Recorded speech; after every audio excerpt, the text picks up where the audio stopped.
technical glitch is no more. Good morning, Sangeeta, and good morning, everyone. Great. Hello. Thank Is you, my sir. voice audible? Yes, you're audible, sir. Thank you.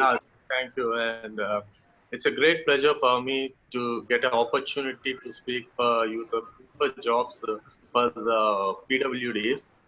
And today, it's a great day. I hope Thank everybody. you. Thank you. Thank you, sir. We'll come back to you with, after the introduction of all the panelists. Oh, sure. Great. Thank you. Okay. So coming back to Mr. Rajagopal, he has been associated with Youth for Jobs for over a year now, with an achievement of almost 80 youth with disabilities employed in the production lines of his organization, Rising Stars Mobile. Needless to say, he has even bigger dreams with us in the future, with an aim to hire over 200 people with disabilities within the next financial year. I'm going to stop right there because I know there are going to be much more interesting and exciting share from his end. Mr. Rajagopal, thank you so much for joining us. Good morning, all. As we speak, we'll talk. I think Great. for paucity of time, I think we'll go ahead. Yeah, please go ahead. Absolutely, absolutely. Over to Mr. Joy Ghosh of Compass Group. He is here with us today, and I'm very, very thankful. As the name gives it all away, he's one of the most enthusiastic and inspiring human beings I have known, who's committed to spreading happiness all around. Handling the pan-India operations of Compass Group, Joy has been acquainted with the recruitment initiatives and job fairs where he has been instrumental in opening significant opportunities for the youth with disabilities. With 12 years of experience in the field of HR, Joy likes to connect to the vulnerable society through his passion and expertise in human psychology. So we are really excited, Joy. We are looking forward to your ideas and thoughts in strengthening PWD employability in the private sector. Thank you so much for joining us. Joy, a word from you.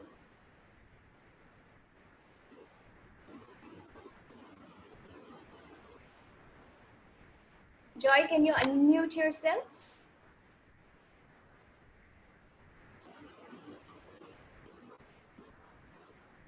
Sai, can you check about Joy's? I sent a request. I sent a request. Okay. Yeah, he unmuted his video. Okay. Joy, please unmute your audio also so that we can see. Yep. Again, I'm sending a request. All right. His video is on. Hi, Joy. Good morning. Am I audible? Yes, yes, Joy. Thank you so much for joining us. And what you are doing on, appreciate it. And I hope this is a very good session for us and for you also. Thank you. Oh, there's a little fluctuation in the audio for me. I don't know whether everybody else is able to hear. Yeah, same. Okay. Joy, would you be able to log in again?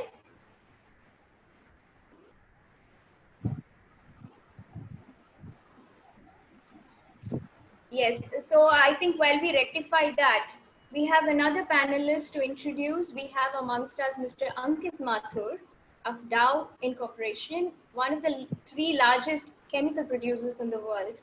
With over 15 years of experience and demonstrated history of working in an array of technology-driven functions and projects, such as automation and artificial intelligence, digital transformation, application performance management, and troubleshooting. Ankit also enjoys working on DIY electronic projects. Although long drives with his family interests him a lot, as a passionate driver of diversity in workplace and building an inclusive ecosystem, Ankit is here to share his thoughts and experience, both personal and professional, that could help the participants reflect on the market expectations and prepare accordingly. We are very happy to plug you in here, Ankit. Thank you so much for joining us. Hey, thank you, Sangeeta. Thank you so much. I hope you're able to hear me. Yes, we are able to hear, and I'm sure once all of us mute ourselves while we start to hear you, as individual guests, the audio would be much more better, right? Mhm. So without further ado, I would like to. A small Yes. request to the panelists. So since the sign language interpretation is on, so we request them to talk slowly so that the interpreter is able to sign accordingly. Thank you, Sunita. Yes, noted, noted. So without any more delay, I would like Ankit to begin. Mr. Ankit Mathur from Dow. Over to you, Ankit. Thank you. Yeah, thank you, Sangeeta, again. Let me quickly share my screen, if that's okay. Let me know once you're able to see my screen.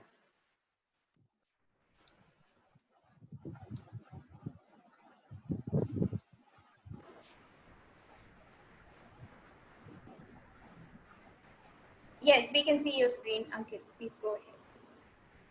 Yes, we Are can you see. able to see? Yes, yes, thank you. Very nice. Perfect. Okay, great. Sangeeta, thank you so much for that warm welcome and introduction. And to the participants and the fellow panelists. My name is Ankit Mathur. I'm working with Dow Chemical International Private Limited. On the professional front, as Sangeeta introduced, I manage the automation and intelligence services as part of our information technology services, which government them as per our requirements, but also kind of continue to evolve in that particular space. I'm also a passionate driver, as Sangeeta said, about inclusion and diversity at workplace, and leading the Disability Employee Network Resource Group for Dow India. First of all, I would also like to express my gratitude to Youth for Jobs for the commendable work that the team is doing with an objective to lift the livelihood of people with disabilities. Today, I feel so privileged and honored to be invited for this webinar. I want to share my thoughts, but most important, as well as from the audience Ankit, present here. Mr. Ankit, your Yes. voice is fluctuating, very it's dragging. Can you repeat that? Okay. Yeah, it's fine now. Is it fine now? Okay. So Yes, yes. should I repeat the complete thing, or should I just go ahead and No, move please go forward ahead. from here? Please go ahead. Please go Okay. ahead. Okay. Great. Great. With that, I'll move on to the next slide. And in fact, a quick thing: if you see my voice getting distorted or having some challenges there, just immediately inform me about it so that I can kind of make some changes out here. Sure, Ankit. Thank you. Thanks, Sangeeta. So with that, I'll move on to the next slide. So I know the topic of webinar today is in private sector, and as you can understand that I am coming in from the IT background, working in the IT sector for about 15 years, 15 plus years now. So what kind of inspires me, or why how come the passion of inclusion and diversity comes in myself, right? So I will share a small story or a short story with you all here. But before that, let me ask you a quick question. So during our childhood days, I hope, or I would like to ask, how many of us enjoyed spending our vacation time at our maternal grandparents' place? And I know the answer, right? Most of us were, right? So I see that the answer should be yes to that question. We all enjoyed going to our maternal's place during our childhood and enjoy our vacations out there. But let me tell you very honestly, I was not kind of a person who used to enjoy that experience, at least during the initial phase of my childhood. And the reason behind that is because one of our neighbor's daughter at my grandparents' uh, uh, place, who was about 6-7 years elder to me, was kind of a mentally challenged, or I should say, she was intellectually disabled. Whenever we used to visit my grandparents' place, she used to get very excited about me being around, and always wanted to kind of play around with me and make sure that she was kind of very curious about me, as you know how it happens when you have a person around a similar age of you, and he's around, and if you see and kind of wanted to kind of play with them.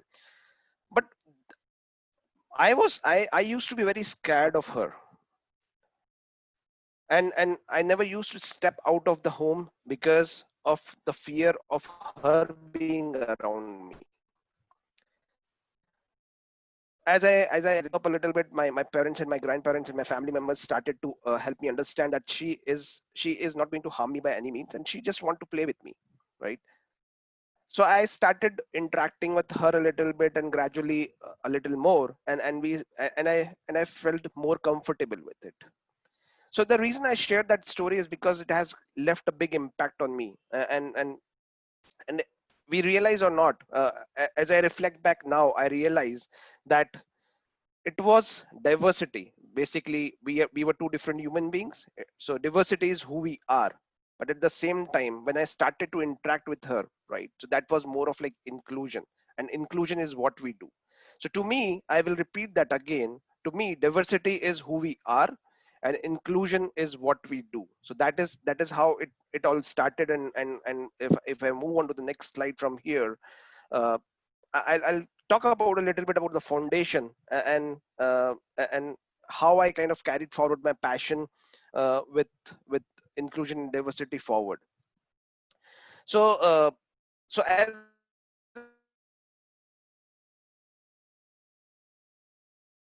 I grew up in the community, of serving the community became more prevalent. I started to support initiatives and efforts to uplift the livelihood of people with disabilities. And the objective was to unlock the value and the potential of people with disabilities. And yes, the same untapped population or community of people who exist among us, right? But very soon I started to realize that there is a gap that exists today at the grassroots level in our country, where majority of people with disabilities are not able to get through the mainstream education, which is becoming a barrier for their growth.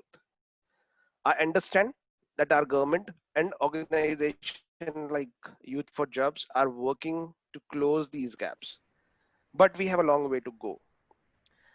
I believe that there are two factors which has contributed to this particular gap in the mainstream education ecosystem. Ankit? One being lack of awareness. I'm sorry, was there a question? Yes, sorry, Ankit, to interrupt. Can you be a little slow? Because the interpreter has to pick up and Sure, interpret I for will you. do that. Sorry. Thank you. So as I was talking about the gaps of the in our educational ecosystem for people with disabilities, I think that one contributor is lack of awareness of availability of the inclusive education system, lack of awareness of how the education can be imparted or can be provided to people with disabilities, or the peer pressures that we have, or the societal pressure that we have. So those are kind of contributing factors of our lack of awareness. The other factor what I feel is lack of resources. And when I say lack of resources, which means uh, availability of accessible education material, availability of the infrastructure, like the education having uh, a classroom for all the people with disabilities at the ground floor instead of having it on the first or a second floor in the schools, right? So those are few factors what I feel as lack of resources. But both these factors kind of contributed as a barrier in growth for people with disabilities. Now, we cannot afford to have this gap to continue to build, as we are here to talk about a population of 15.6% people across the globe. We cannot afford to leave the potential talent behind. What we need to do is to empower and here is that the right to education for children with disability, RTE, for efforts being taken up by different organizations, non uh, profit organizations, and everybody is going to kind of uplift the education system in India. This will help us in to mandate inclusion of all children in mainstream education, and should lead us to make all the critical resources available and accessible to this special talent pool. If I move on from here, I'll talk a little bit about how the corporate is playing a role, because I know the topic of today is employability of people with disabilities in the private sector. So if we look towards the today's scenario of corporate across the globe, has started to realize and acknowledge the fact that the organizations have diversity and inclusion clearly to be successful. And this is not a theory, this has been proven yet again and again. In one of the studies conducted by Boston Consulting Group, revealed that companies with diversity in their management teams have achieved 19% higher revenues due to innovation. Although we talk about, we understand that diversity and inclusion is business imperative,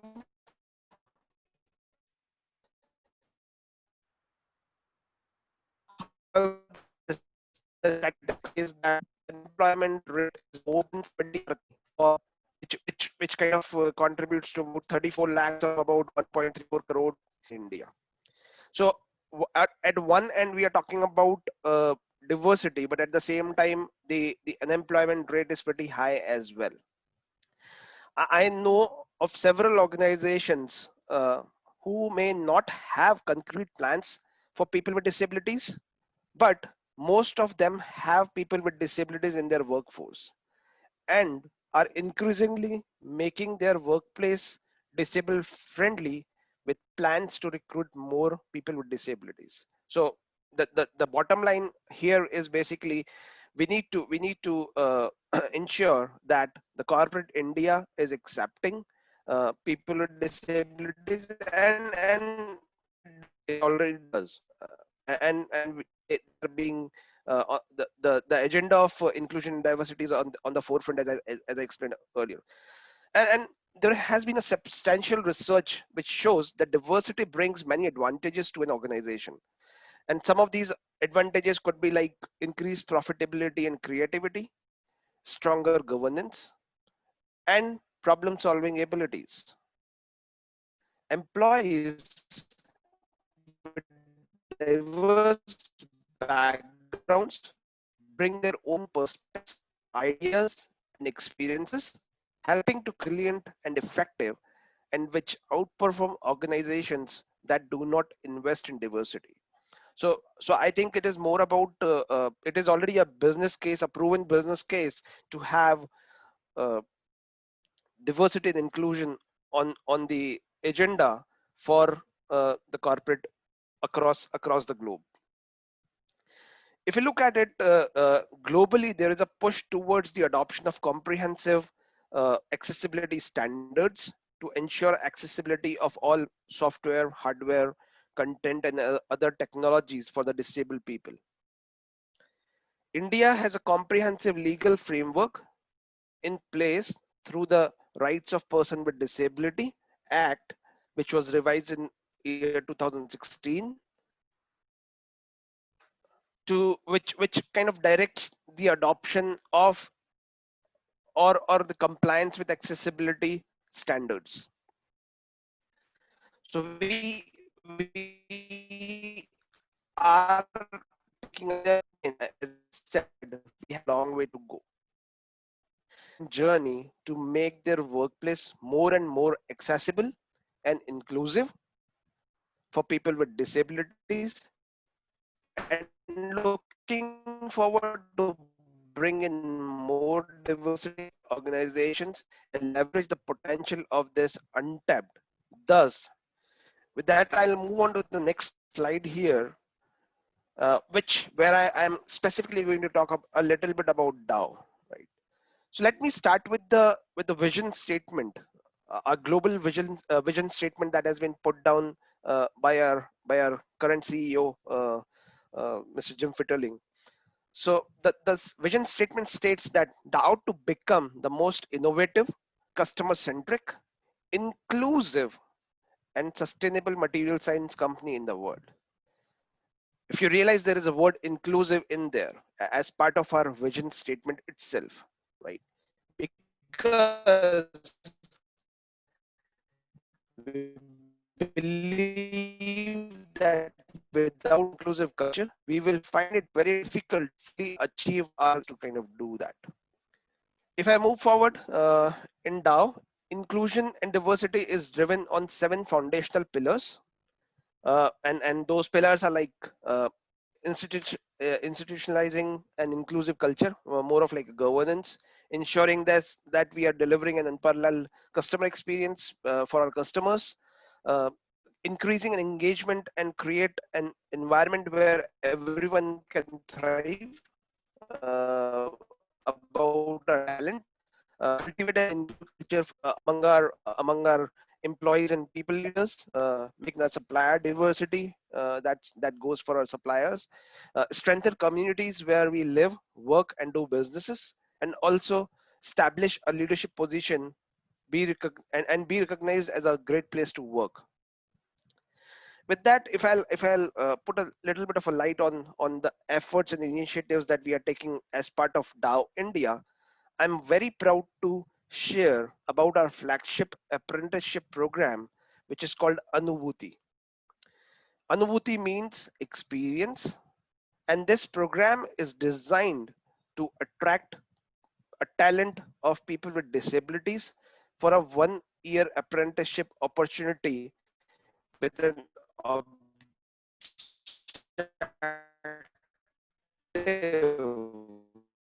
to provide the corporate type program for initiatives to uplift the livelihood for people with disabilities.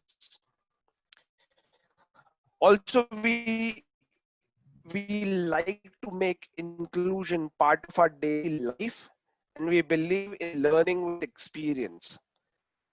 Our sensitization activities are like fulfilled events, and couple of examples of them could be like organizing and playing an inclusive cricket match on the format of blind cricket, participating in an inclusive run at Tata Marathon with a PWD companion, or going out activities led by a person with disability. Right. So that these are some of the examples that we kind of really kind of work on to continue self-inclusion and diversity in the organization.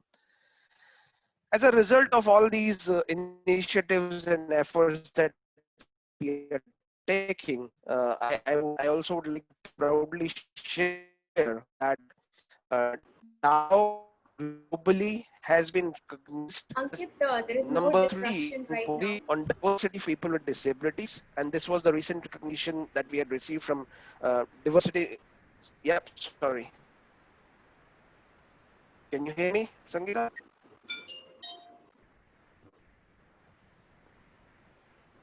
Sangeeta, can you hear me? Yes, Ankit. There's more disruption right now, so I think we also are running out of time. So if you could give us a quick run through, that would be great. Sorry to interrupt. Yeah. Hello. Hello. Yep, I think I'm almost done, Sangeeta. This is my last Yes. slide, and I'm just concluding. Please. Hello. Continue, yeah. Yes. Yeah.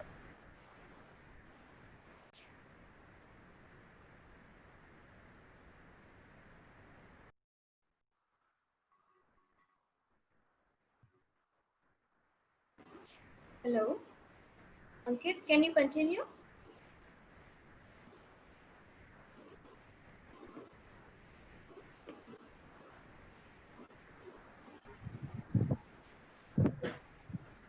There is a delay in reaching. Correct, correct. I guess. Ankit, can you hear us?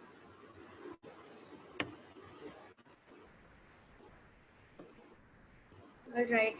I'm so sorry about the technical glitches that you're facing. So just to give a quick, recap of Ankit's presentation, was very, very holistic.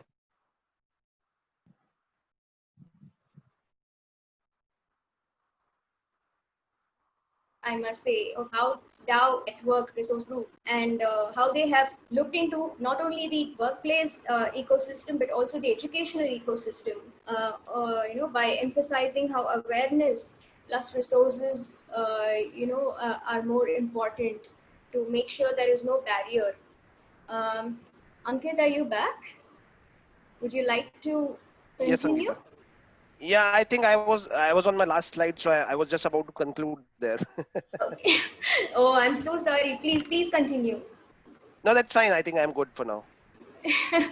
All right. No, really, I mean, 10 minutes is definitely a big challenge for any speaker who has so much to share.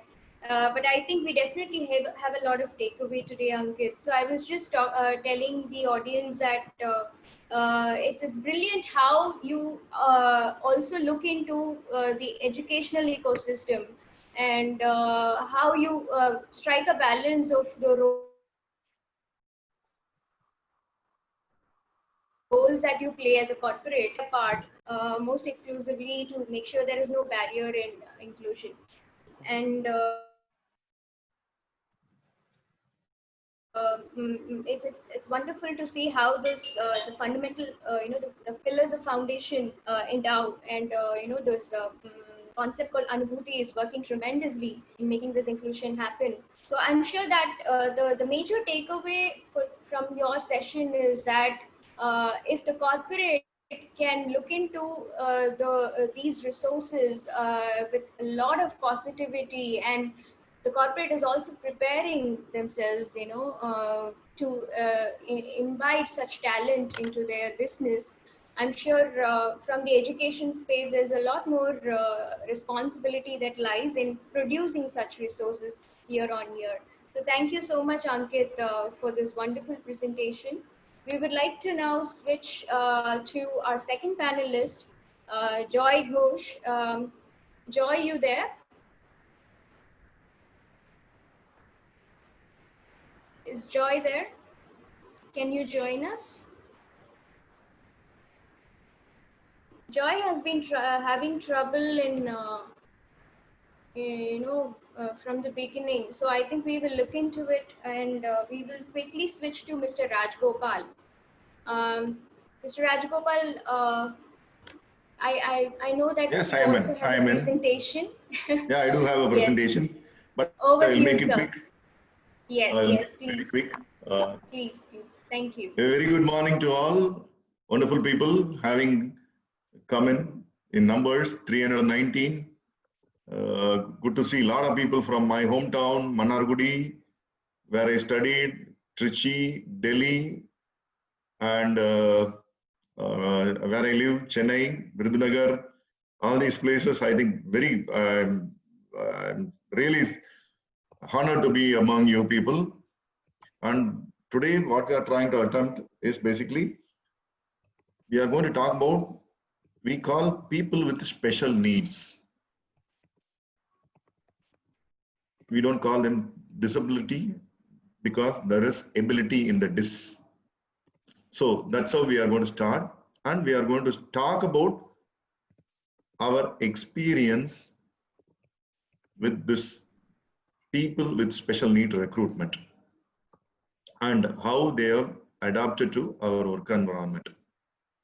Before going into that, I want to just thank Youth for Jobs, Dr. Meera Shinai, for guiding us into this journey.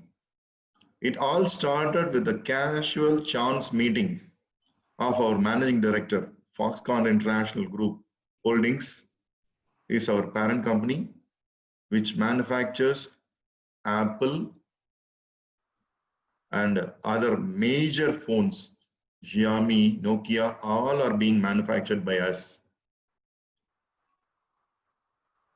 So,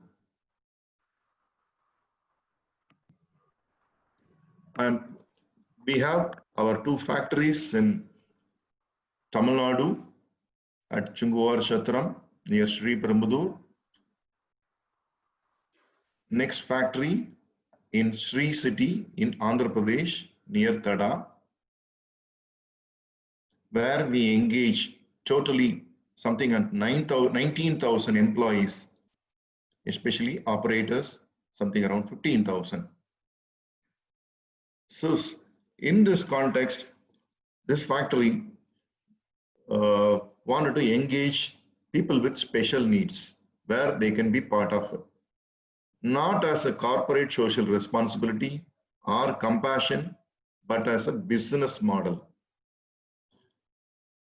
Dr. Mirash and I shared that how people with special needs are specific.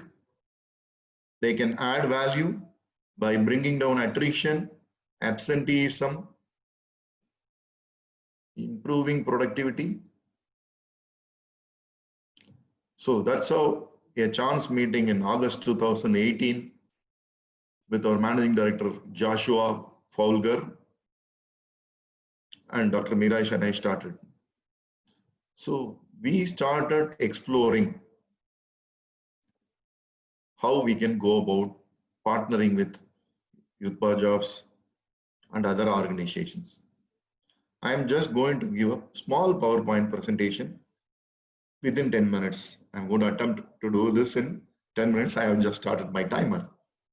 So I'm going to share a small PowerPoint and especially few points only, not everything I'm going to talk about. See, how we started is, we are basically a mobile phone manufacturing company where basic operations are done with very little technical complexity, only manual operations, repeated operations. So first thing we started was sitting with taking people, how we are going to go. First thing what we knew was basically once we say people with special needs are going to be part of our employment team, immediately how the environment is going to be taking them inside. The managers, the co-employees. So we took the help of Youth for Jobs. Mr. Rajgopal, could you share the screen if you've... No, sorry, I am very sorry. I am just sharing the screen. Yeah. First thing I'm going to share is my screen.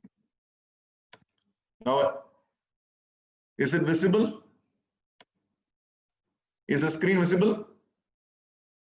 Yes, yes. Can you see? Okay, fine.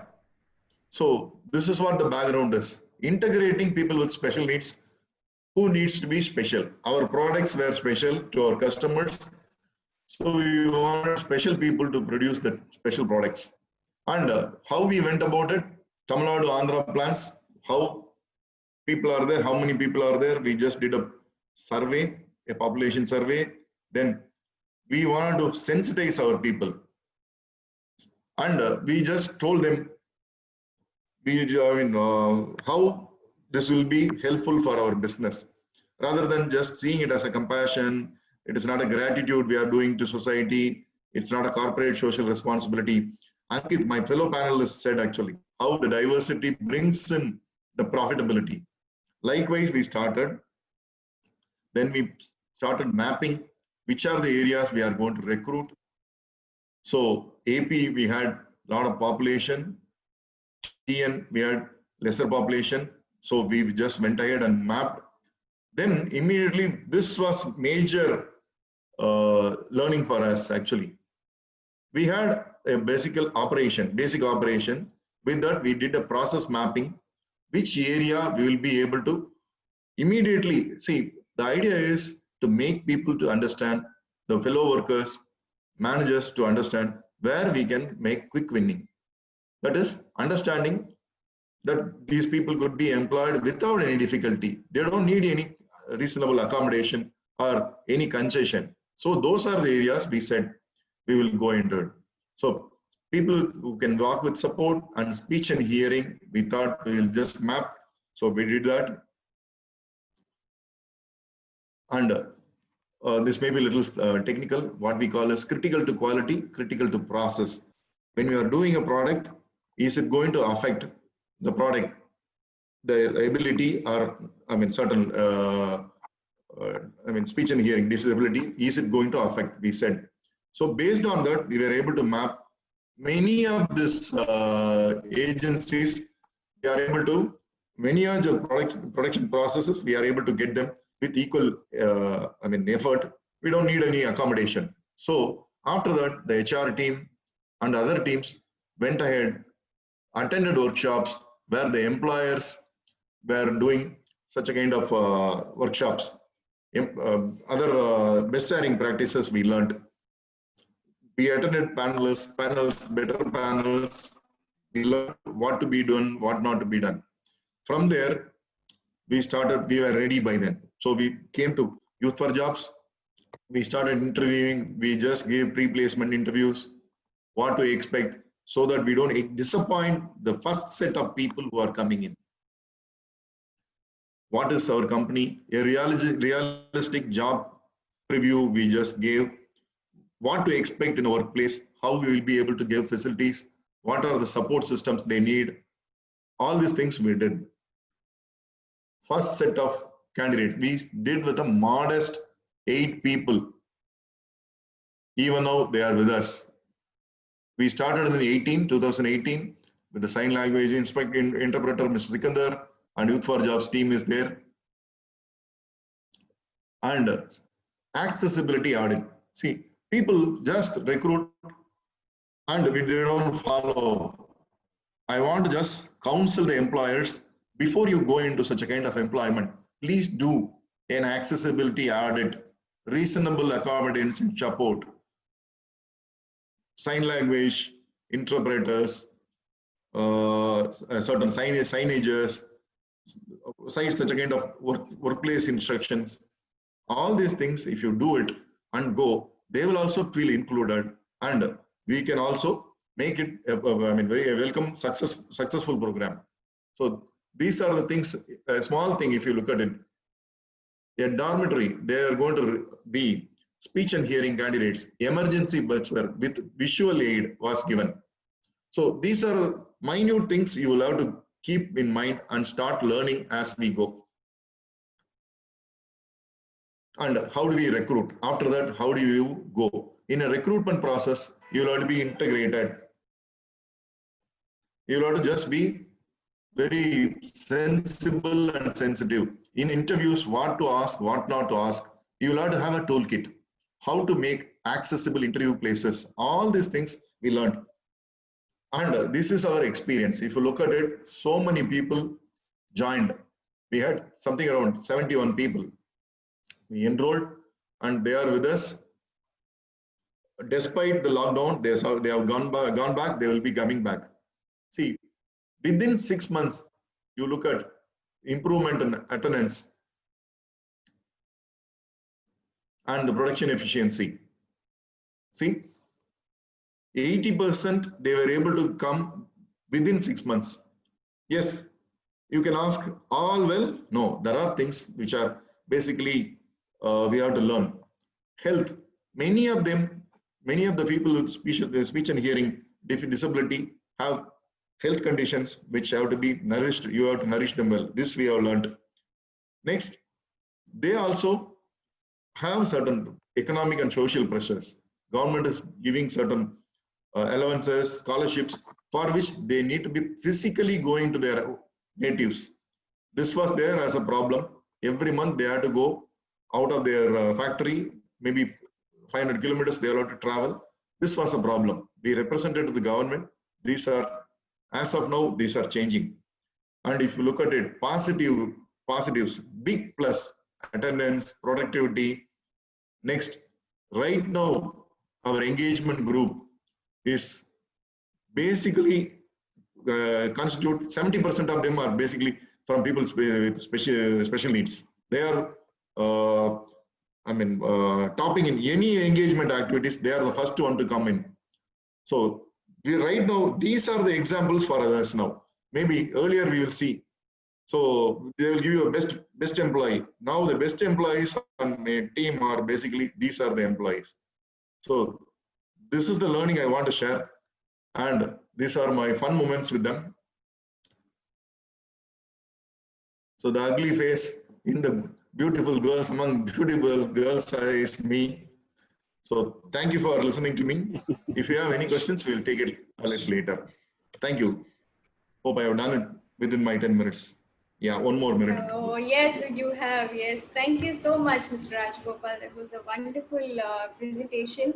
I mean, it only reiterates the fact that, when there is so much of work done, background work efforts that are being put by a corporate group, in terms of mapping, in terms of preparation, in terms of integration of processes, the CTQ and CTP mapping, everything.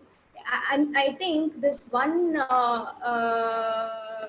like projection to this presentation was enough to help the academicians understand what kind of preparation goes in the corporate. So hiring people with disabilities, or people with special needs, like you say, is not just about hiring. It's about preparing the corporate body and the resources intact, to make sure that they work magic.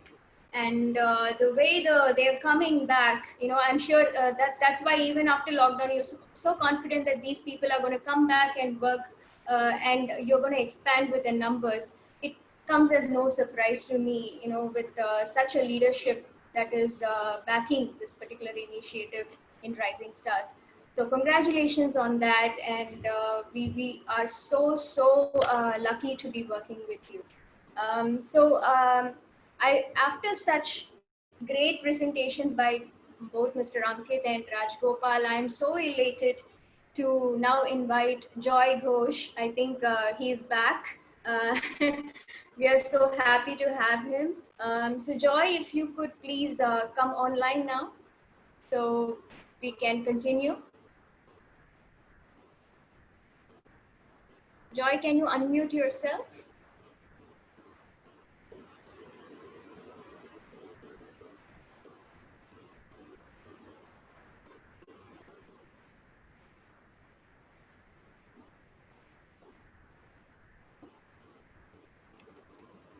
Joy, can you unmute yourself, please?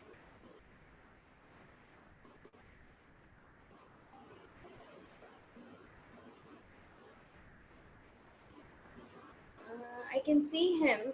Sai, can you help here?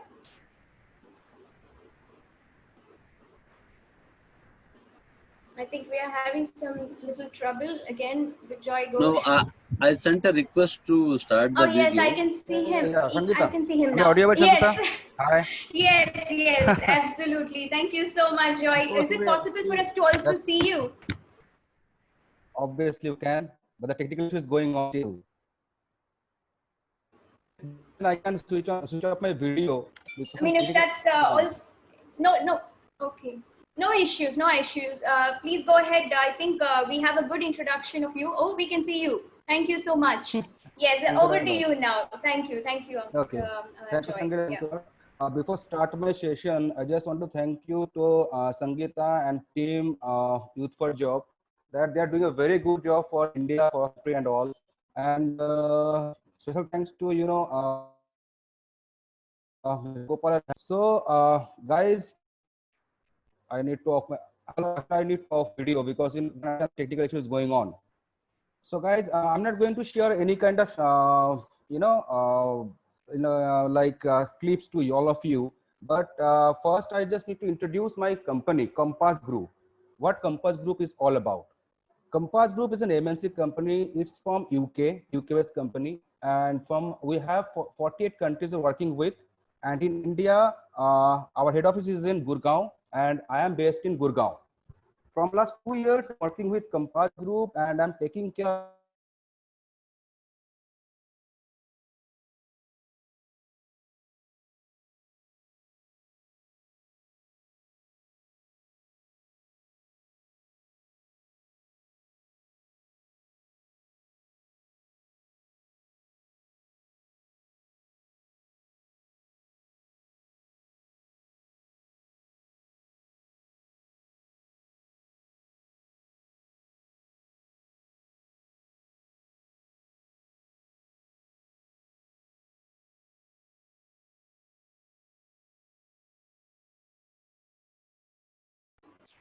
Hello. I think we lost Joy again. Um, Joy, can you hear us?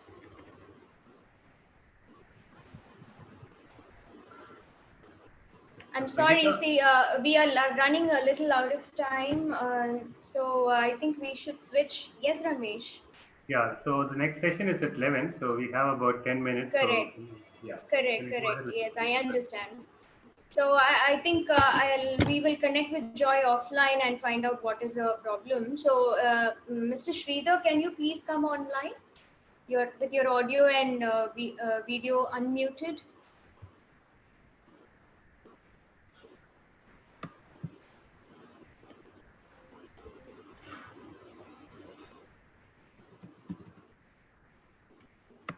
Mr. Sridhar?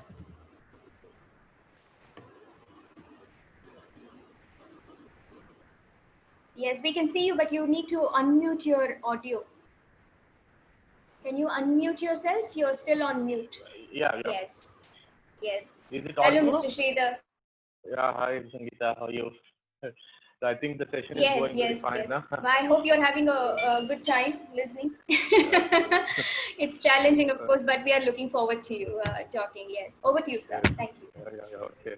I myself, Sridhar, a managing partner of Expert Solutions, Vijayawada, and I'm operating this non-voice BPO in Vijayawada from the past 9 years successfully. Today we are in the webinar and we are going to discuss some basic points which gives good future for the especially PWDs, physical persons with disabled.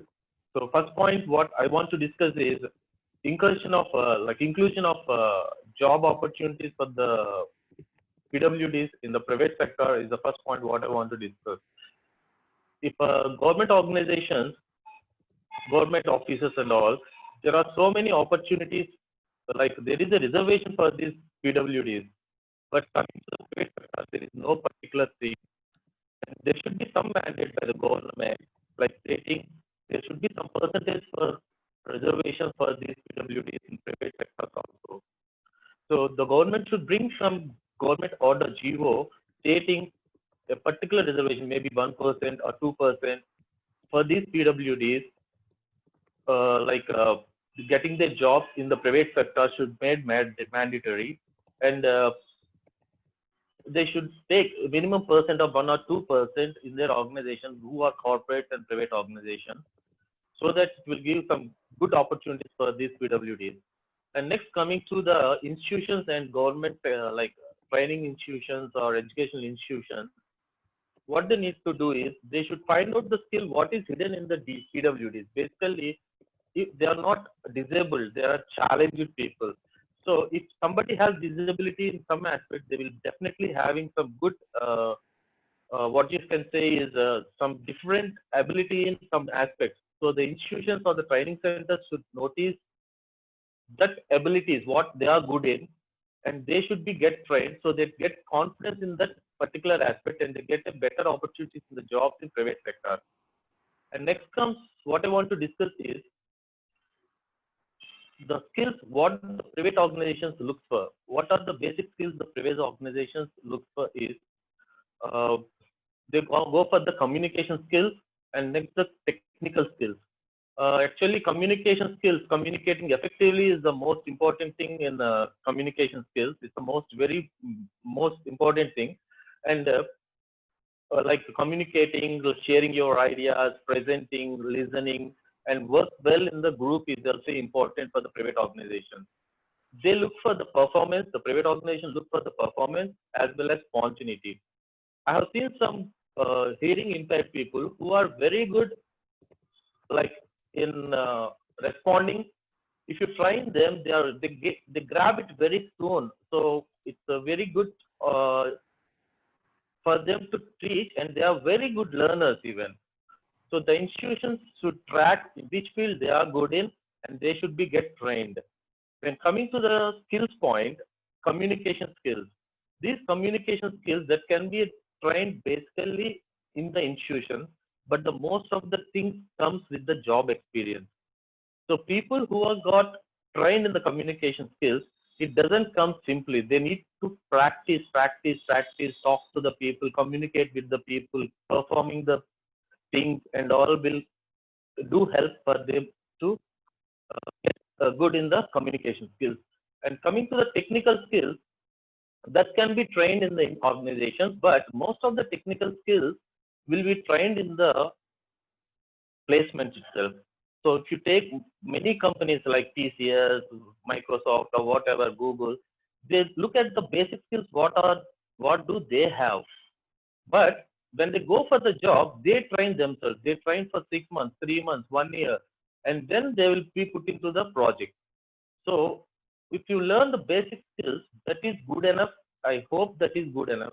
But the rest of the things, if you go for the job, go stick on to it, be sustainable, and improve your skills as your time goes on.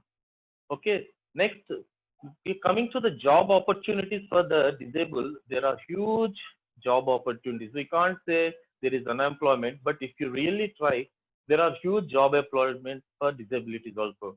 Like before the Rajgopal, the Foxconn manager said, for the production side, there is a huge job opportunities for hearing impaired.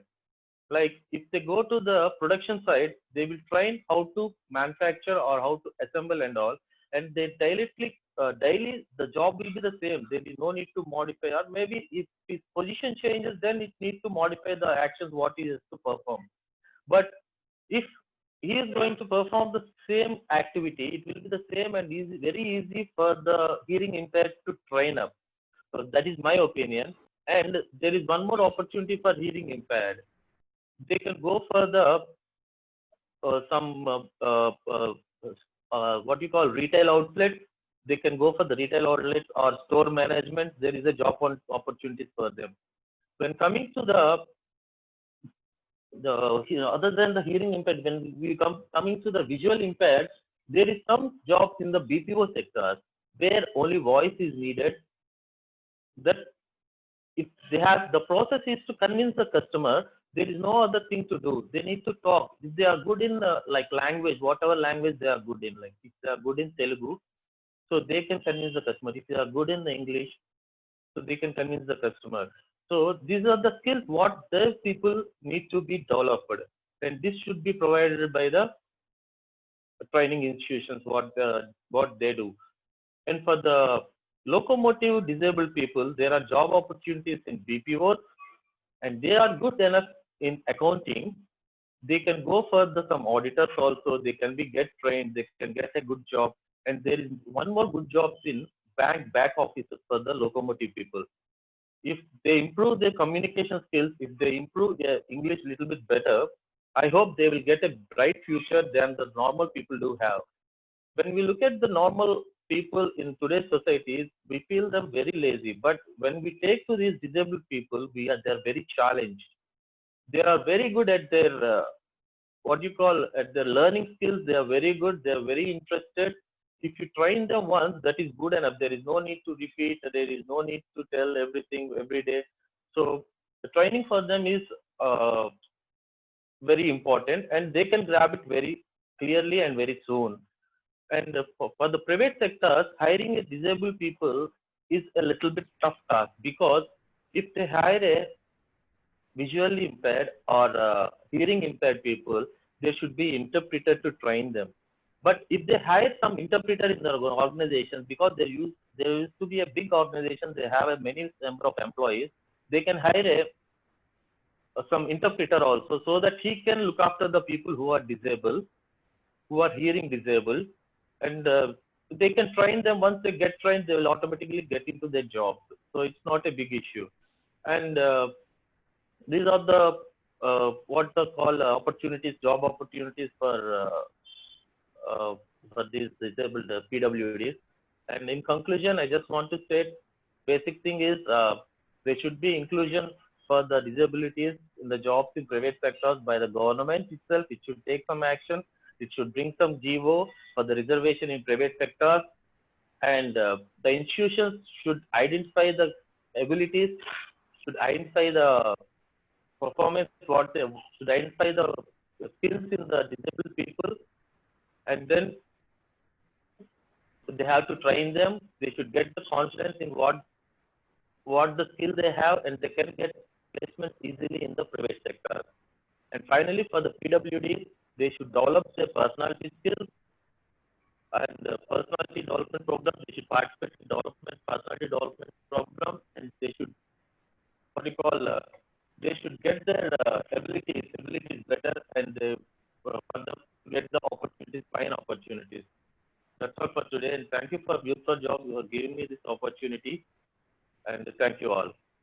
Thank you very much, Mr. Sridhar. I think it was very aptly put, of the kind of preparation and the expectations that you have from the private sector, especially in BPO operations. We are actually running out of time, so I am afraid if we, that we cannot take an open Q&A session right now. But we are taking note of the questions that are coming from the participants, and we hope to share it with the panel and get back with the answers. I hope that's okay. Ramesh, would you like to suggest something else, or is this approach all right? Sangeeta, I think it is very good, and thank you so much. We really appreciate. And what we will do is at the end of the panel too, that we will take all the questions that was raised for you. So we were attentive and we were watching. We will clarify all the doubts at the end of panel two. And we really appreciate your time for joining us this morning. And you've been here since 9:30. And thank you so much for moderating the. Thank you, Ramesh. I hope everybody was benefited despite these technical glitches, and I hope the panel members also enjoyed being part of the session. So thank you very much, Mr. Sridhar, Mr. Rajagopal, and Ankit. And I'm sorry that Joy Ghosh cannot join today, but I'm really thankful to all of you to be sharing such wonderful insights. It will be very beneficial. Thank you very much. We hope to join again to discuss more. Thank you very much. Thank you, Sangeeta. Thank you, Ramesh. Thank you, Archana. Thank you, Dr. Bhaskaran. Thank you, sir. See you soon with 200 more people, Youth for Job scheme. Yes, sir. Yes, sir. Thank you, sir. Sure. It was a very insightful session, and we appreciate the mission and also the suggestions that came from Expert Solutions, Rising Star, Dow Chemicals, though Joy Ghosh tried his best from Compass Group. And we really appreciate each and every one of them for the time that they have spent with us. Yes. And the values and the passion with which they want to support people with disabilities in private sector is extremely good, and it's very encouraging. And the numbers that what we can see and what we heard from all of them is really encouraging. And also they covered the disability, the majority of the disabilities, the population that is in that space of disability is very high, and they are willing to, they are looking at that from the business perspective, and I found it to be very, that makes business sense for them to have these people. So thank you so much for that. And thank you, Sangeeta, for your phenomenal moderation. We really appreciate. And thanks, Chandrakala, for your extreme sign language support. And though some of us were talking very fast, and you did extremely well. So over to Sahaya Bhaskaran, sir. We request you to start the panel too. And please, sir. Yeah, thank you, sir. Yeah. Thank you, Chandrakala. I'm sorry. I was so fast, she couldn't even do the sign language instruction. Thank you. Thank you, sir. Thank you. Friends, now we begin the second panel this panel, we are going to discuss about abilities of people with visual impairment. For this, we have 4 eminent people. Mr. Shankar Nadarajan, Trustee, Help the Blind Foundation. Dr. Sara Varghese, Country Director and CEO of CBM India. Mrs. Alamelu Annavaram, Assistant Professor, Indraprastha College of Women, Delhi University. And Mr. Hari Verma, Youth for Jobs. Now let us welcome all the 4 panelists into this forum. I request you to switch on their videos. Now I introduce Mr. Shankar Nadarajan. He is one of the trustees of Help the Blind Foundation.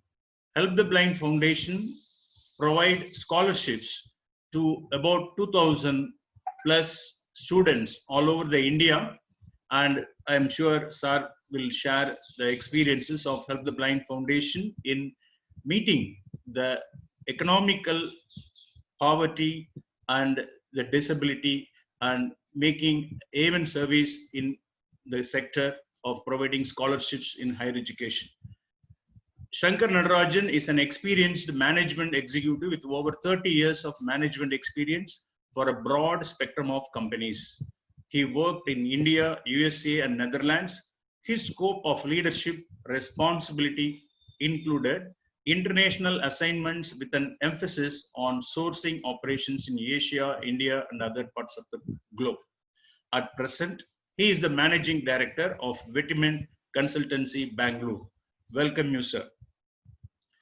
Now I am happy to introduce Dr. Sara Varghese, Country Director and Managing Trustee, CBM India. Friends, CBM is one of the pioneer organizations working in the field of inclusion and disability for over 50 years in India. And Dr. Sara Varghese is an ophthalmologist and public health specialist in the country, and she is the Country Director and Managing Trustee of CBM India. Earlier, she worked with the World Health Organization, Southeast Asia Regional Office as Program Manager in Disability and Rehabilitation. She has been closely involved with the National Vision 2020 Forum as the President and Planning for Vision 2020 in India, Nepal, and Bangladesh. CBM is also sponsoring a project at Vijayawada named Madonna Comprehensive Resource Center for PWDs for the past 6 years. Earlier, CBM was supporting Madonna institutions from 1998. I was also happy to be closely associated with this project. And through this project, our college has also collaborated and organized a number of programs during the past 6 years. I welcome you, Dr. Sara Varghese, Madam. I'm happy to introduce Dr. B.R. Alamelu Annavaram. Yesterday, we heard of exciting speech by Professor Annavaram. Dr. Alamelu Annavaram is working as an assistant professor in Department of English in Indraprastha College of Women, University of Delhi. She has been the coordinator of the enabling unit in college for several years and has initiated some pioneering projects for the betterment of the students with disabilities. She offers a paper titled Communication for Special Needs to the undergraduate students of multimedia and mass communication. She has contributed a chapter in an edited volume, Disability, Citizenship and Social Empowerment. She has presented papers in both international and national conferences. His research interests include disability and gender, post-colonialism, transcultural studies, and literary theory. Hearty welcome, Dr. Alamelu Annavaram. And I'm happy to introduce Mr. Hari Verma of Youth for Jobs Foundation. He has occupied various leadership roles in his career. He is presently the guide and mentor for the Youth for Jobs leadership team. He works closely with children with visual impairments in one of the special projects of Youth for Jobs, Hyderabad. Friends, with this exciting panel, we are going to discuss about abilities of people with visual impairments. Yesterday, we have seen Professor Annavaram explaining how we have to have an approach to the visual impairment and how to recognize the abilities and how to provide job opportunities and all the aspects. Now, this panel will highlight their experiences in inclusiveness and also with the rich experiences like Madam Sara Varghese has, definitely we are going to be benefited. With this brief introduction, now I request Mr. Shankar Nadarajan, Trustee, Help the Blind Foundation, to make his presentation. Welcome, sir.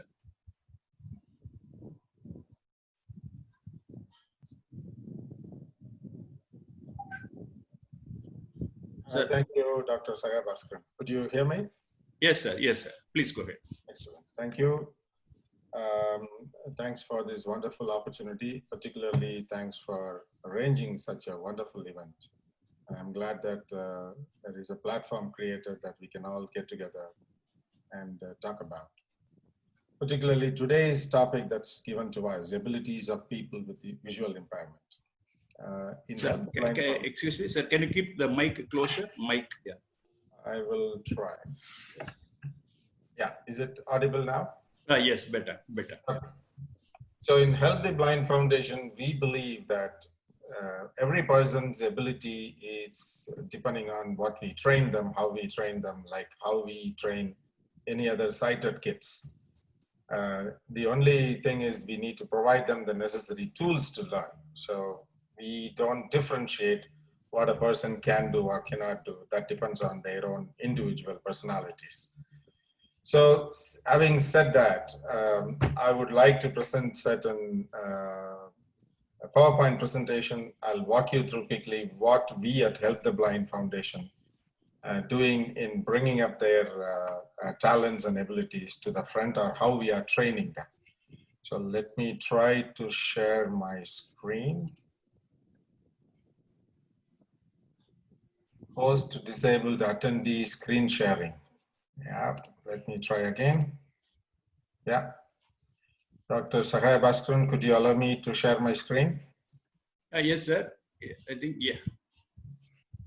Please go ahead, sir. It's been done.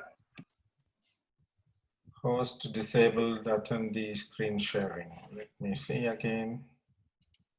No, still not. Bhaskaran sir, have you made Shankaran sir as a co-host? Yes, sir. Not yet, sir. He has to be. Yeah. So otherwise, what I will do is I will just let Shankaran sir to present. Yeah, I will make again. I think it's not there. Yeah. So now you try, sir. I made you co-host, Shankaran sir. Okay, lovely. Yeah.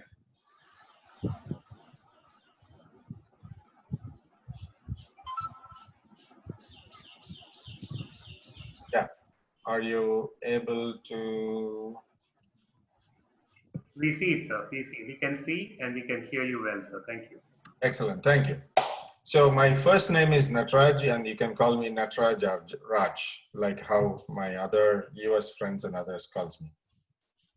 So Help the Blind Foundation, our vision is to successfully elevate the economic status of the visually impaired and improve their image in the eyes of the society. And our mission is to achieve our vision of providing visually impaired students access to higher education and enabling them to get jobs in today's modern economy. So I'm moving on to the next slide. So Help the Blind Foundation was founded in 2010 in Chennai by Mr. D.K. Patel. He's a banker, lived in Hong Kong. Unfortunately, he lost his life in this February. We miss him, but at the same time, we continue to do what he has started about 10 years ago. So we are a total of 8 volunteers.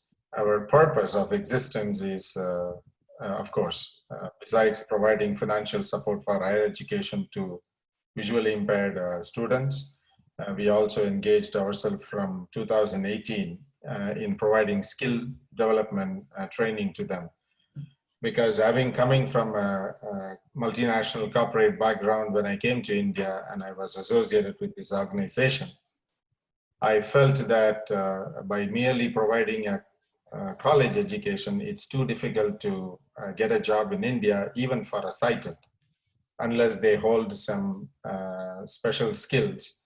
But when I working with the visually impaired, I realized that even the basic skills were missing like how Mr. Sridhar in the previous panel, he mentioned that the basic skills should be acquired by them. And that's what we are trying to provide to the visually impaired from 2018. The next slide shows a map of India, in which we have identified where are all at this current last academic year, Help the Blind Foundation has spread across. So we are currently in about 14 states providing educational scholarship to around 2,400 students, costing us totally about 280 lakhs. And this map shows state-wise the number of students and the amount dispersed to them. On the next slide, again, it is a bar chart, shows pretty much our job done from 2009, where we started with 9 students. And I'm glad to say that, of course, we started with the Loyola College in Chennai.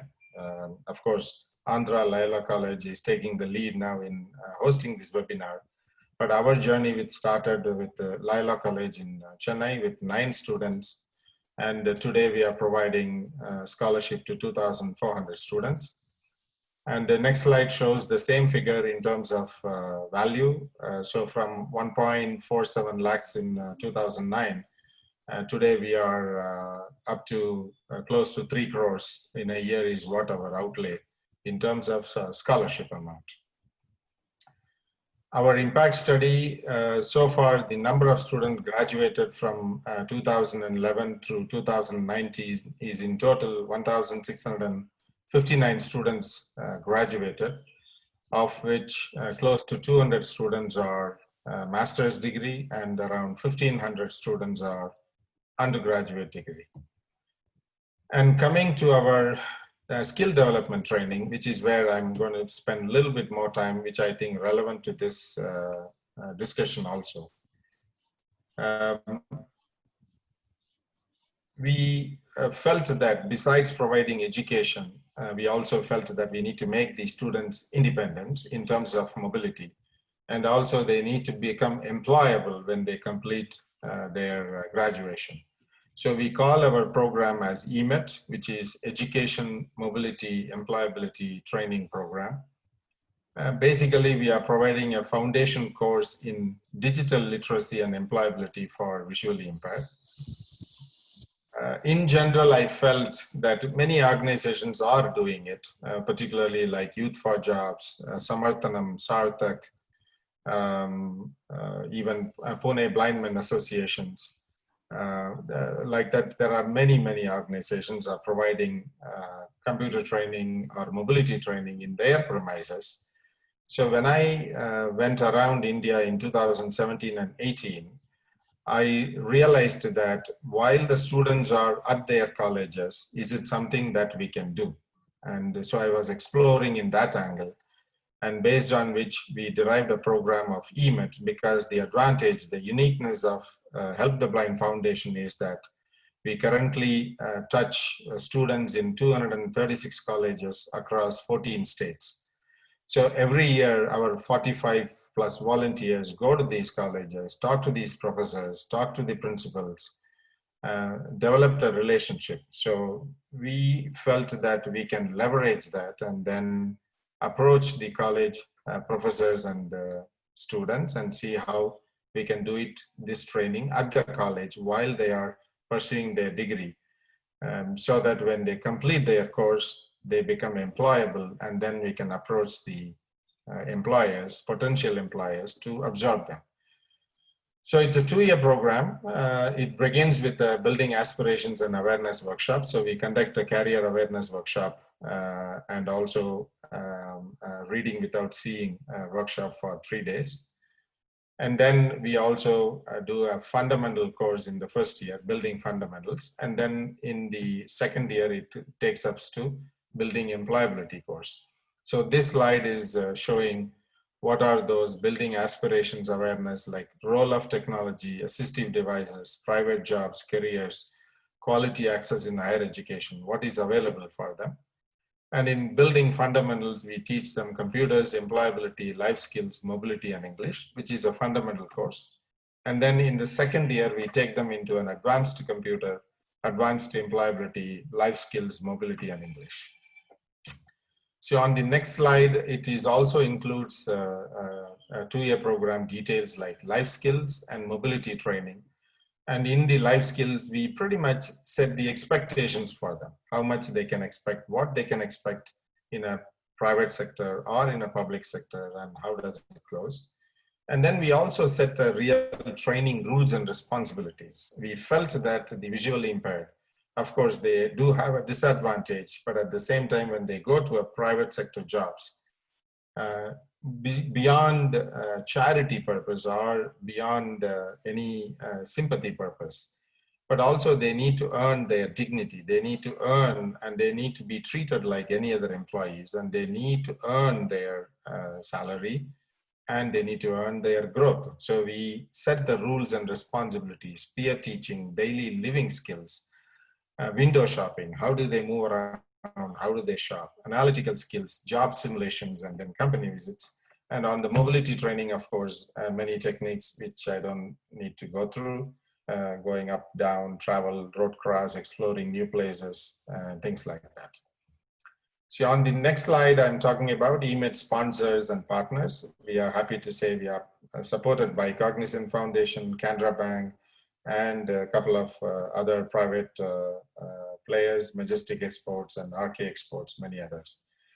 Infrastructure support, because which is very, very required. Rotary Club of Bangalore provided a lot of supports in terms of accessible devices.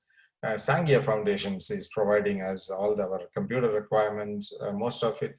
CNSI in Chennai provided us with 30 refurbished computers. Bookshare is a fantastic partner in terms of uploading all the books of the colleges in digital media so they can access it. The most importantly, our knowledge partner is Enable India, because somebody has to provide us the syllabus for all these and then continue to evaluate the syllabus and keep evolving it. So Enable India is our knowledge partners.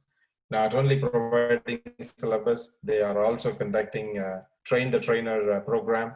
And through that program, so far we have recruited 2 batches of employees, and in total we recruited about 22 visually impaired trainers as our own employees, and they are the one training various students across India.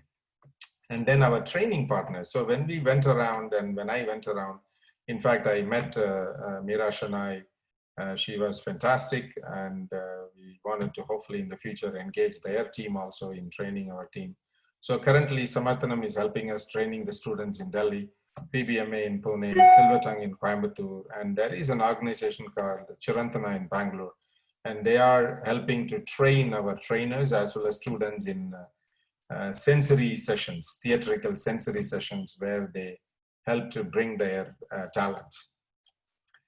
So statistics a little bit, totally we are training 505 students across Bangalore, Chennai, Coimbatore, Indore, Varanasi, Pune, Delhi, Ahmedabad.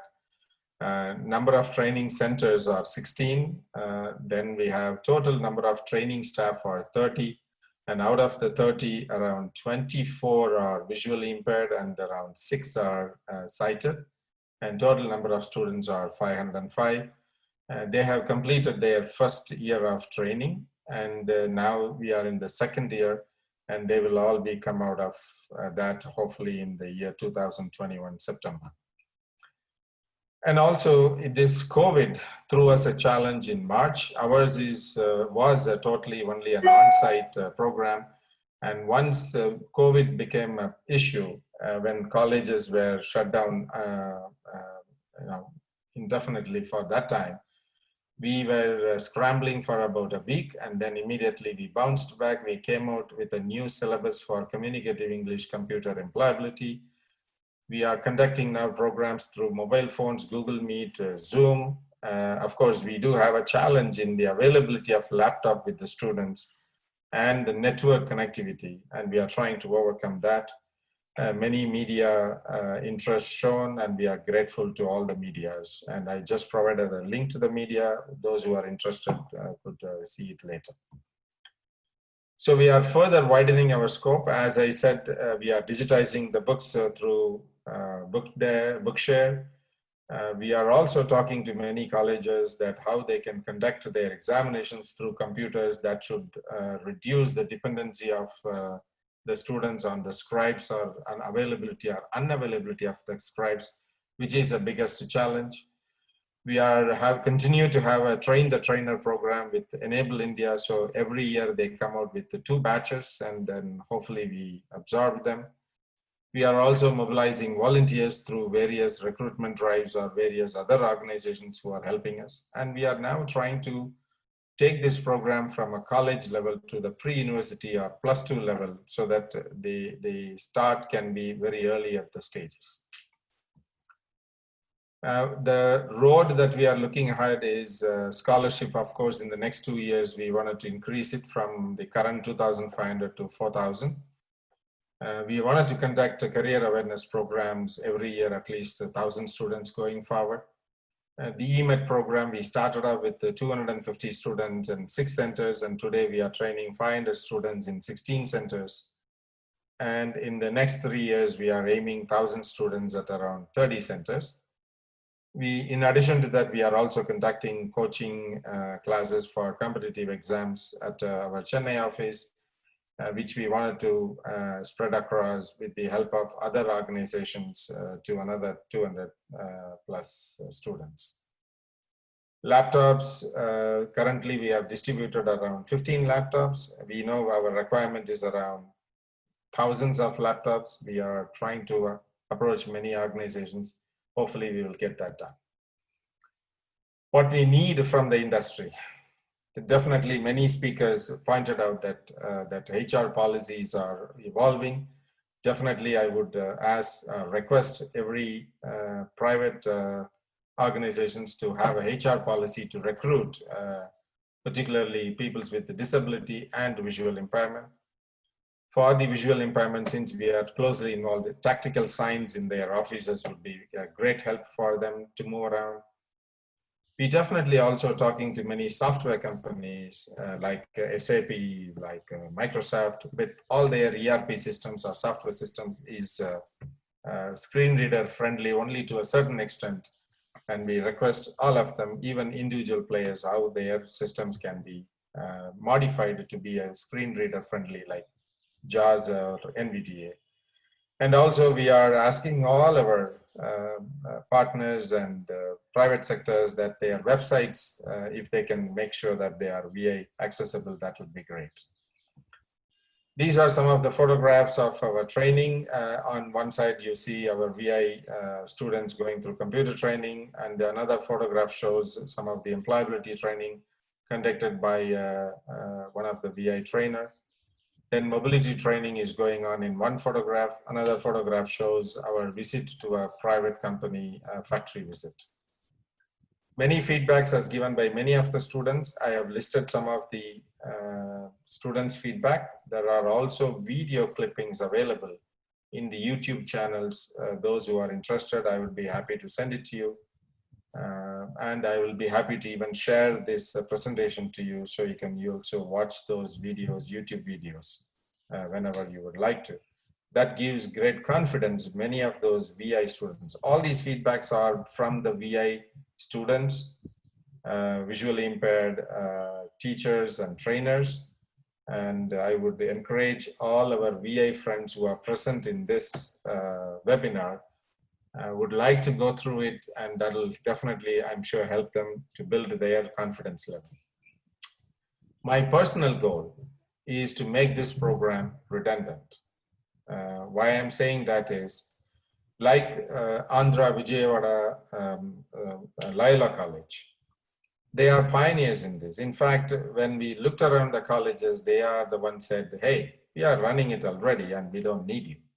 My desire is that every college should have similar programs. It should be inclusive. The college should, like any other sighted students, the college should have all these facilities, all these basic skill development programs for the visually impaired, or for that matter, any PWDs, so that any such programs become redundant by these organizations, and they become the facilitator for that. So with that, I conclude saying nothing is ever too hard to do if your faith is strong and your purpose is true. So never give up and let the journey go on until your mission in life is accomplished, because life is run by faith and won by grace. Thank you. Our contact details are provided here.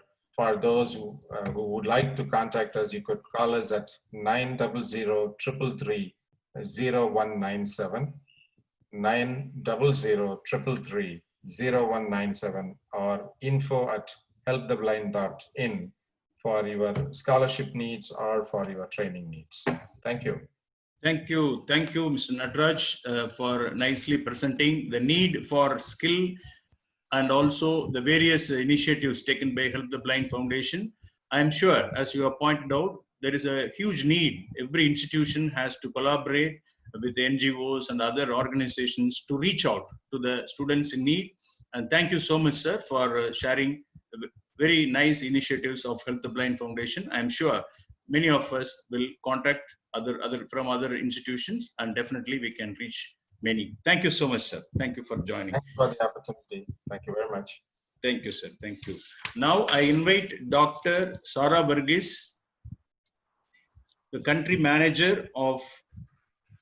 director and managing trustee of CBM, to take over. Hearty welcome, madam.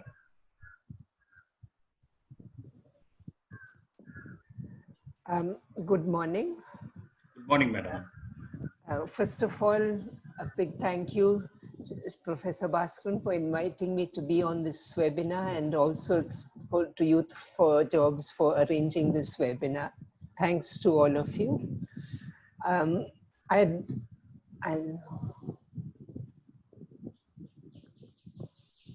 We hear you, madam. We hear you. Yes. Yes. Can you see my screen? Yeah, it's starting now. Yeah, we are. Right. I must confess that when I first saw the topic of this ability of students with visual impairment, I wondered in my mind whether this was going to be a little prescriptive and say, for too long in India, we have put people into boxes, people with disabilities into boxes. For many, many years, students with visual impairment were told that they could become music teachers, or they could be telephone operators. These were the two skills which were taught. Actually, my journey into this started a very long time ago. When I was a pre-university student in Chennai. And there were students with visual impairment who were admitted in the college. And this was a time without much technology. So students used to take notes in Braille. Some of them had tape recorders. And we used to sign up to read for 1 hour a week to students with visual impairment. And that interaction taught me that students or children with visual impairment are just like any other students.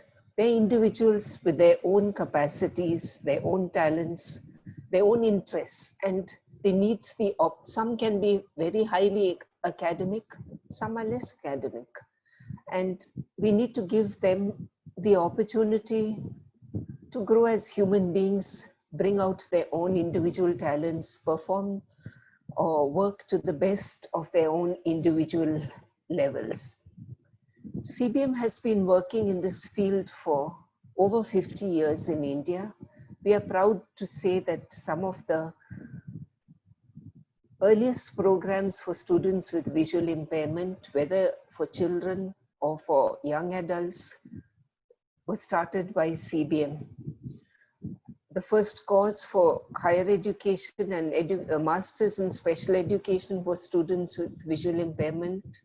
The MEd course was in our National Lingam College in Coimbatore for the whole country.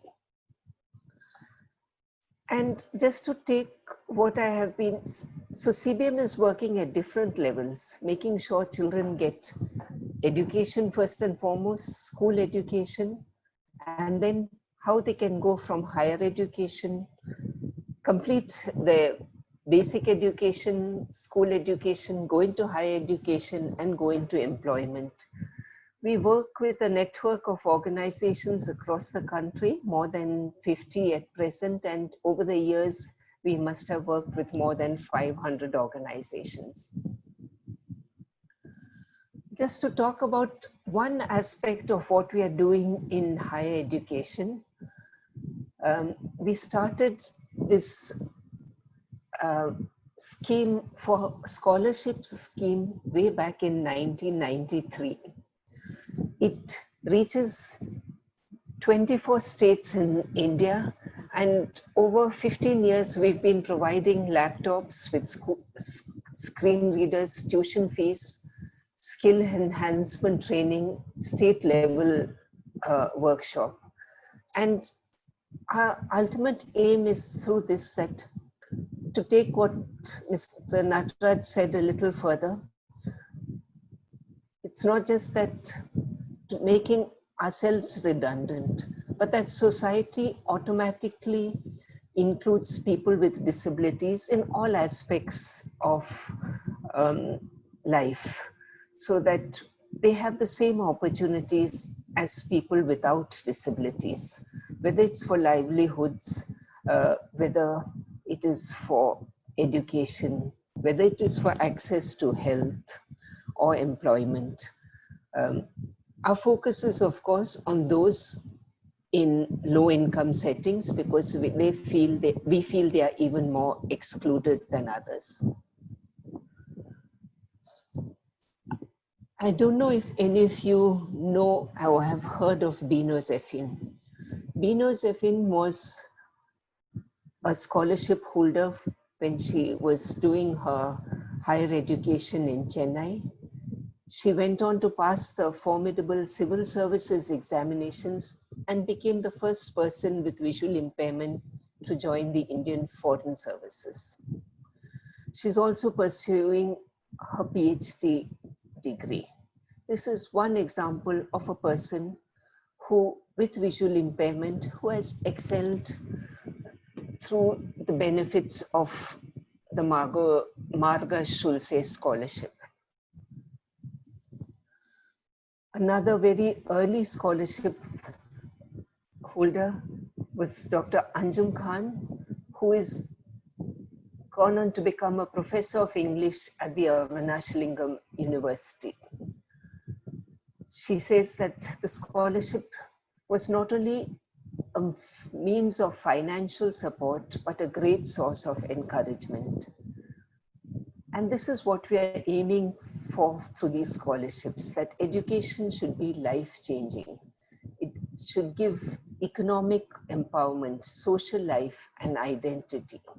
Her journey continues also with teaching and research, and she lives in Coimbatore. Among the skill trainings provided is basic and advanced computer training, Braille, spoken English, training on leadership, personality development, personal grooming. They are aware that women and girls with visual impairment and other disabilities at much higher risk of of abuse. So there's defensive techniques, awareness on sexuality, training on orientation, mobility skills, training on health and hygiene, and training on sexual and reproductive health. We started with 20 scholarships a year. In 2019, over 300 merit scholarships were given. Until date, over 3,000 girls with visual impairment have benefited from this scheme. To conclude, education is a pillar in human development. It's crucial to achieve inclusion and provide opportunities for community engagement and livelihood. This aspect of supporting in higher education is one of the areas we are working on. Before a child or a young woman can go into higher education, she first and foremost needs to complete her school education. For a child born with disability, they need early intervention and rehabilitation so that they can be able to learn in schools. CBM is proud to say that we work on all these aspects, from identifying children, from prevention of avoidable impairments, and we have a life cycle approach to people with disabilities. We hope that we could become redundant someday. We have seen that in 50 years, we are not redundant. We need even more players to come into the field. And the World Bank and World Health Organization study has shown that actually 20% of people in the world have people with disabilities. As India's population ages, there are more people with disabilities, and older people have different needs from younger people with visual impairment. A person developing a disability in middle age and the elderly, they need different opportunities, different training, different support, and India needs to be aware of the changing spectrum of disabilities. We need to be aware that the changing needs, we need to be a dynamic in our response to disability. The COVID-19 situation has again brought this to people's attention.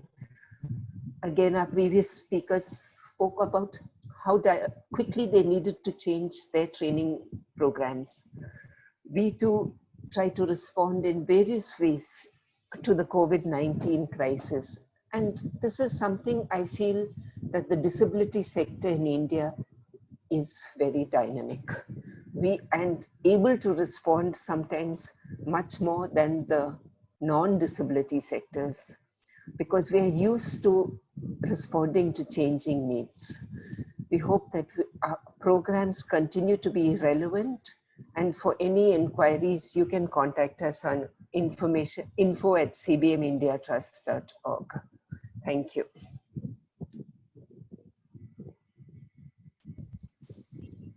Thank you, Dr. Sara Varghese, for nicely presenting various initiatives of CBM over the past 50 years and how you are updating and how you are able to make advocacy efforts and also making it inclusion possible in every sphere of higher education, which is one of the main pillar in development. And I'm sure the model of CBM will be beneficial to the institutions and also other NGOs together. I think all of us should collaborate with each other in reaching the great goal of reaching out to the 15 to 20% of persons with disabilities in higher education, in employment, in all the other aspects. Thank you so much, madam. At the end, maybe after all the presentations are over, we will move to the questions, and maybe I will invite the third panelist, Dr. Alamelu Annavaram, Assistant Professor from University of Delhi. Madam, I request you to make your presentation. After, I request the audience to type your questions, and at the end of the thing, I think we will have at least 10-15 minutes for question answer session. Now I request Dr. Alamelu Annavaram to take over.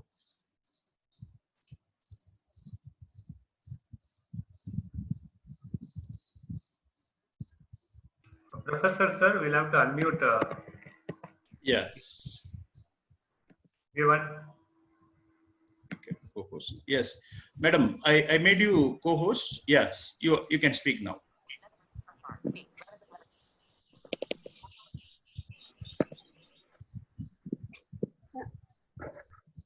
A very good morning to one and all. Good morning, madam. Yeah, thank you. So I thank the organizers for having me here as part of this panel discussion. And I'm very delighted to be part of this panel discussion. Though I did hear about yesterday's panel discussion too, of which I couldn't be part of due to some work schedule. And suddenly I heard about it and it was enriching too. So since morning, I've been listening to various organizations, representatives of various organizations, and it has been quite enriching experience to hear the work that is being done in the disability sector from NGOs as well as from the corporate field. So it's really quite heartening to see that as an academician and as a faculty of Department of English at Indraprasth College for Women, University of Delhi. I would like to share a few experiences and some work that we have been doing for the students with disabilities, and also in enhancing and sensitizing and creating awareness among students without disabilities in the college. Now, to begin with, as part of the introduction, it was mentioned that we do offer a special program, which I will talk about at the end of my talk, towards the end of my talk. To begin with, I'd like to mention few activities and also the students, the kind of students who come to our college. Now, ours is one of the, Indraprastha College for Women is one of the premier institutes of higher education and women's institute in Delhi. The first, perhaps the first women's college in Delhi, started in 1924. And since then, the college has had a very enriching, glorious past, and it has participated in freedom movement, and it has always taken into account of all the marginalized sections of this country who come to take part in the higher education. And well before the legislations meant for disabilities were enacted, the college has had the history of enrolling girls and young women with disabilities in the college. Since 70s and 80s, we do have the records that say people graduating from Indraprasth College for Women. So apart from this glorious past, as part of its, what have we been doing so far and recently with all the technology available in the country as well as in global arena? Now, we do have enabling unit, which is part of, which was established as part of HEPSN scheme, and also around 65 students with disabilities, girls, women, young women with disabilities enrolled in our college. Every year we do see nearly about 15 to 20 students graduating and 15 to 20 young women enrolling in our college. Now, the second thought, what do we do with them, with this huge number of women with disabilities coming from diverse social backgrounds, diverse economic backgrounds, coming from rural parts of Bihar, Uttarakhand, Uttar Pradesh, and Rajasthan, Madhya Pradesh, the states that do not have enough, have not experienced much development, even otherwise, be it disabled or otherwise. So the students with disabilities who come to our college come, large number of them come without knowing computer skills. They come without knowing sometimes even Braille script, and they also come without knowing personal development skills. So as soon as, since the day I had joined, I took note of this, and luckily I'm one of those fortunate people who was schooled in one of the missionary run schools in from Chennai, Little Flower Convent High Secondary School for the Blind. And therefore, when I looked at these girls coming to graduation, having not knowing any technical skills or technology, it really occurred to me that having been in position, I should be able to do something, compromising, even if it has to do with compromising on my personal growth. So that's when I started writing to the college administration way back in 2008 onwards. It's not so easy in public sector to convince the administration to spend even if it is 1 rupee. So they need they need to be fully convinced, first of all, in order to first of all to spend the budget amount, especially in purchase of technology or anything. So first time when I put up the proposal to purchase 1 computer and 1 scanner, the college administration wanted some assurance that it will be useful for the students with disabilities. So I was called, and I had to demonstrate how we use a laptop and a scanner, and how it is useful for higher education especially. And then certainly they were convinced and they purchased. Now currently we have roughly about 7 computers and 2 scanners. One is a photo scanner and so on. So several facilities. We do have braille printer and so on. Apart from these, now our college also provides notebooks, laptops, Angel Pocket players, and so on for the students with disabilities to cope up with their higher education graduation program that they are enrolled in. Besides their graduation program, we also offer a plethora of skill development courses, which we have initiated for the last 4 years. We've been running these courses.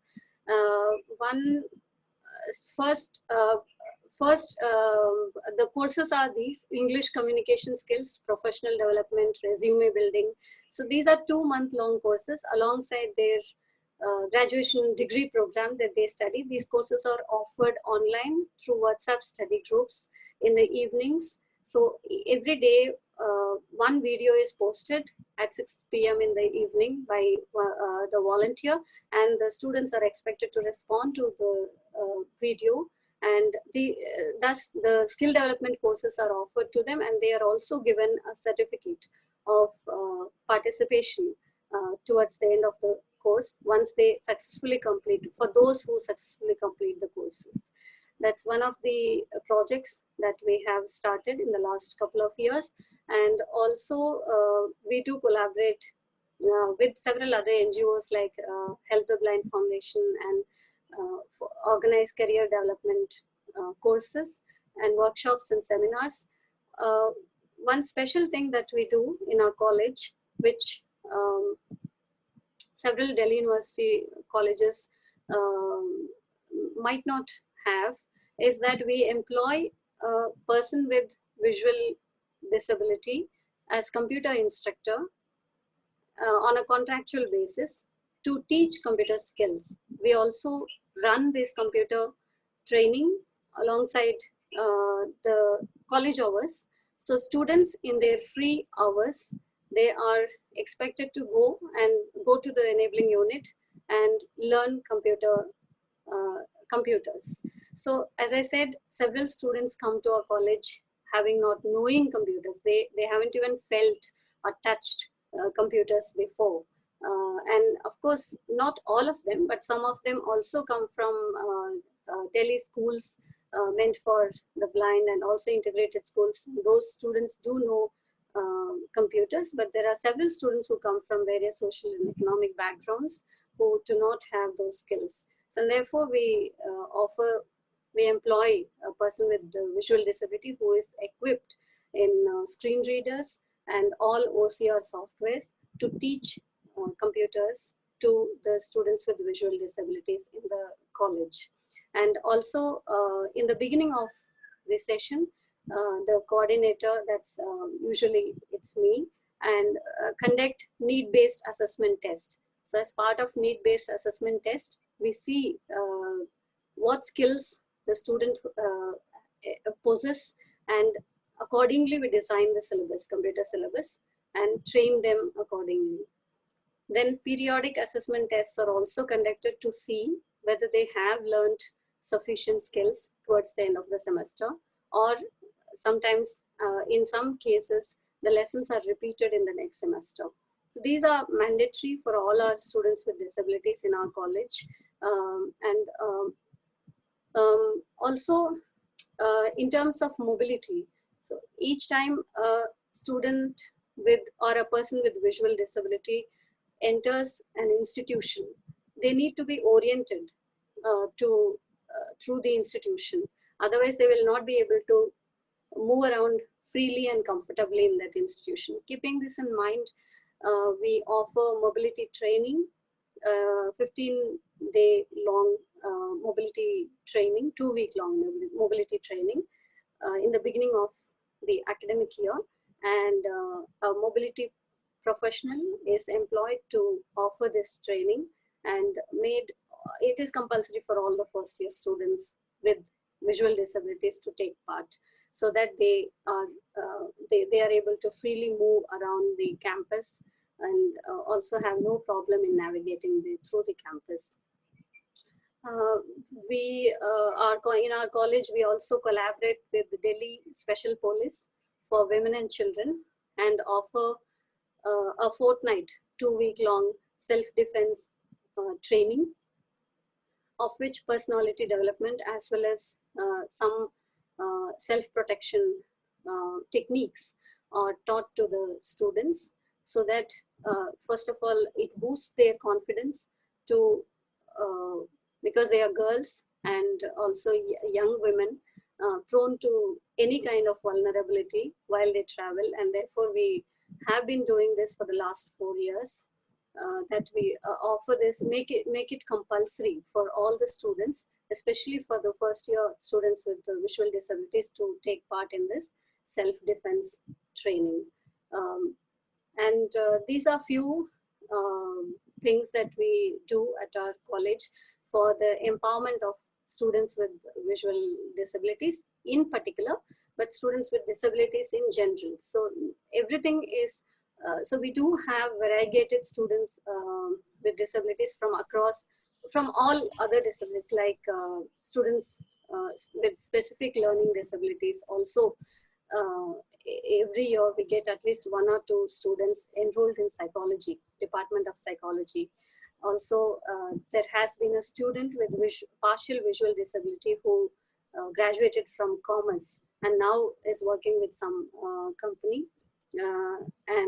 Then we have had a student with hearing disability, partial hearing and speech disability, who graduated from Department of History, and she was the topper in her class. And initially her mother was reluctant how her child is going to perform in higher education, but we again through counseling boosted her confidence, and her mother couldn't, she said she couldn't believe that her child has topped the class. And speech and hearing means the teachers, faculty at the Department of History naturally were not trained to handle the student initially, but with due intervention from our side, from the Enabling Unit and Equal Opportunity Cell, and also how to handle her and how they can be of help to her and she can be of help to them on many occasions. Towards the end of her degree, in final year, all faculty and students became thick friends of her. So that's one of the, I would call it a success line. And also three of our students with visual disabilities from Department of Political Science have topped their class. And these three students came to our college not knowing computer skills completely. They have not even seen, neither they have felt the computer before. And they were trained through our instructor. And now, yeah. I'm sorry.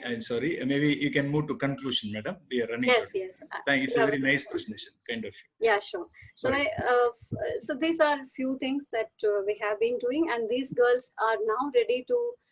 They have been giving their exams on computer without depending upon scribe.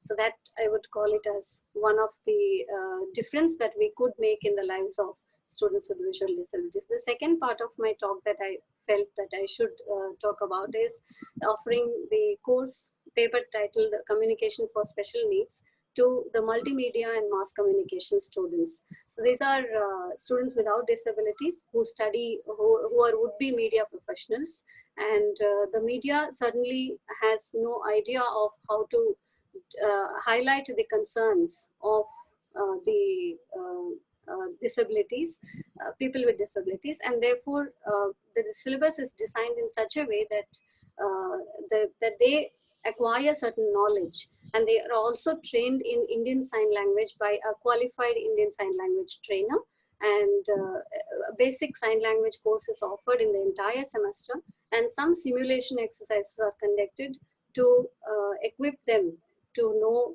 about disabilities, like blindfolding them and walking with white cane, and knowing braille, how it feels like writing in, knowing another script altogether.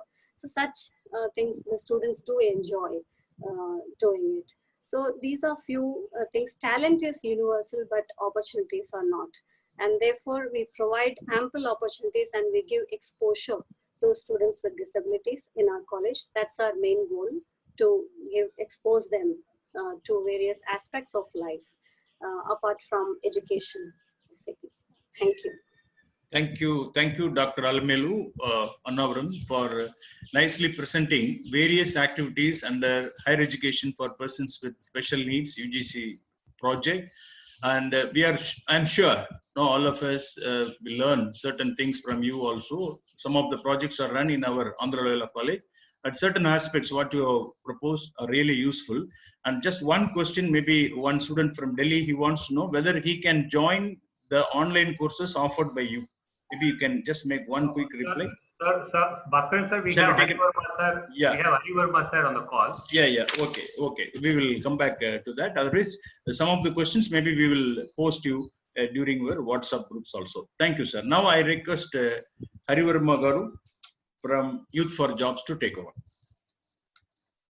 Sorry, we are running short of time. Yeah.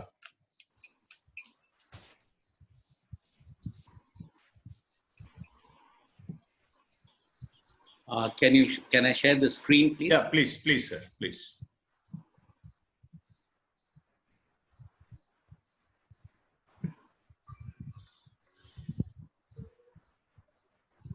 Can anyone see my screen? Not yet, sir.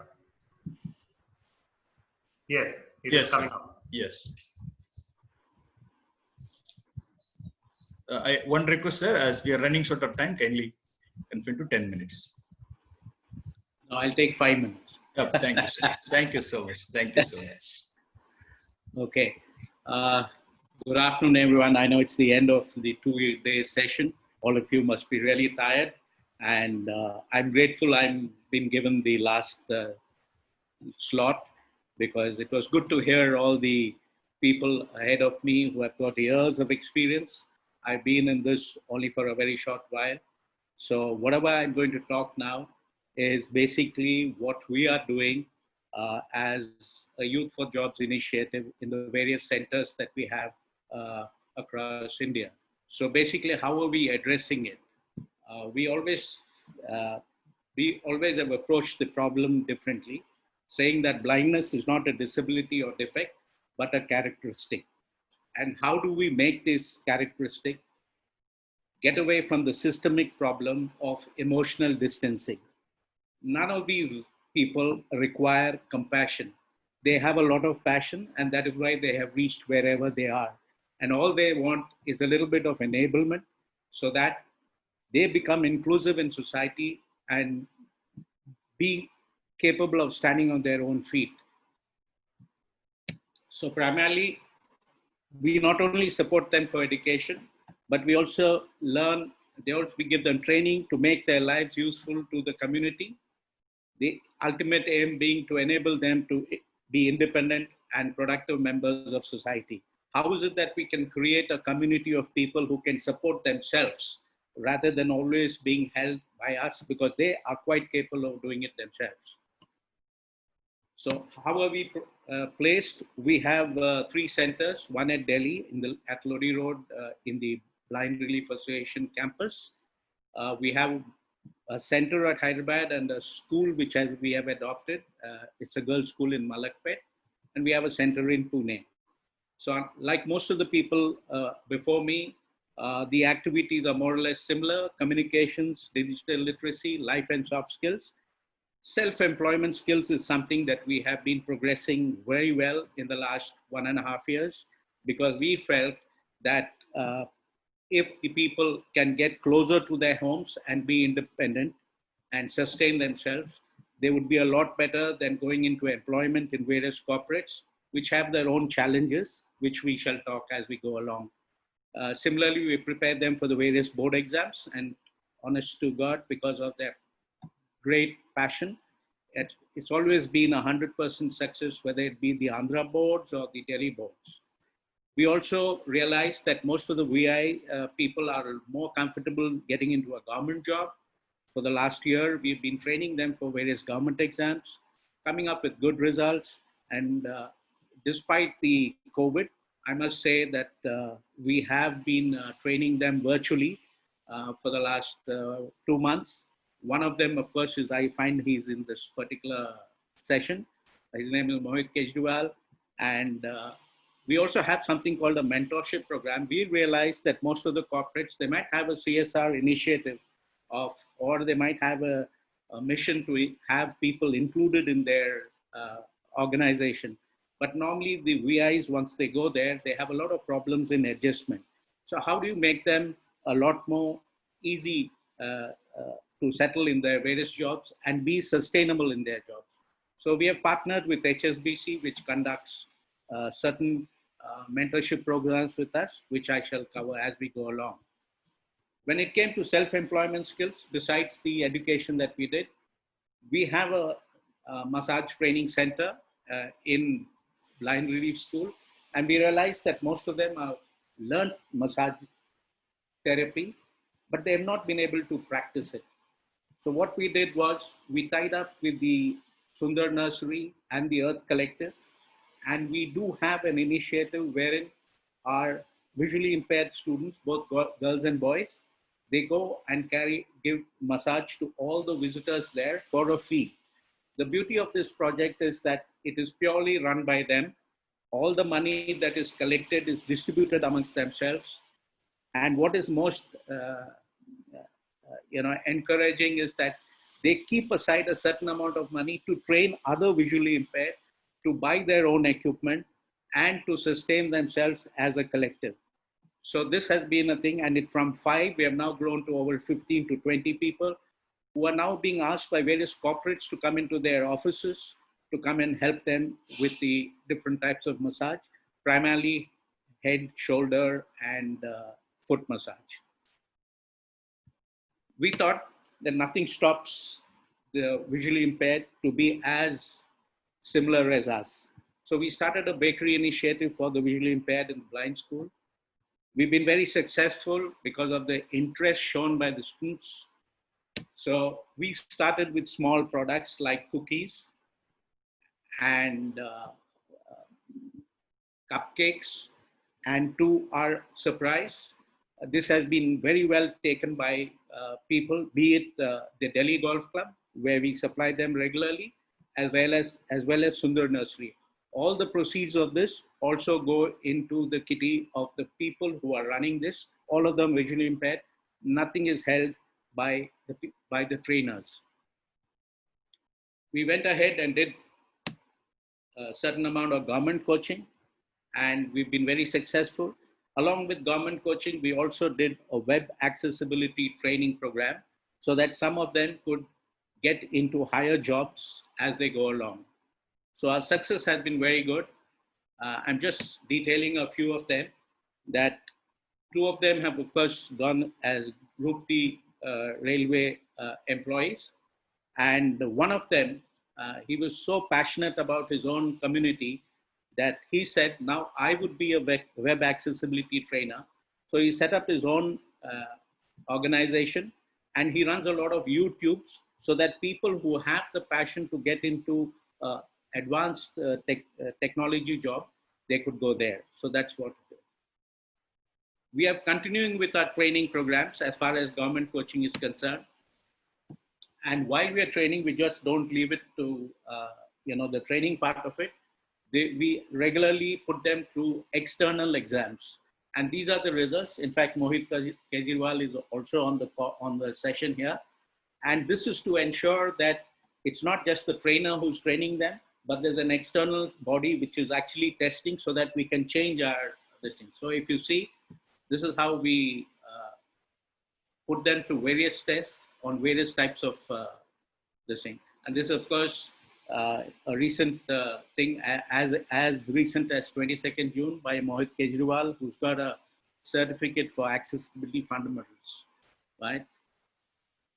Moving on to our big program, that is the mentorship program, Hsbc. We realized that how is it that we could have corporates start understanding the visually impaired and not sympathizing with them or empathizing with them, but actually getting challenged by them in their workplace. So this program, we have about 30 Hsbc volunteers who come for a 3-month training program to the center. They spend 3 months with the mentees, and they train them on various things so that they can easily adjust into the corporate world as they go along. In the recent past, we have even converted it into a virtual thing. And in the first part of the virtual program, we taught them how to be safe, and also now training them on various exams. So what is it that they normally train? They talk about it's just not about communication and digital literacy, but what all happens in the workplace.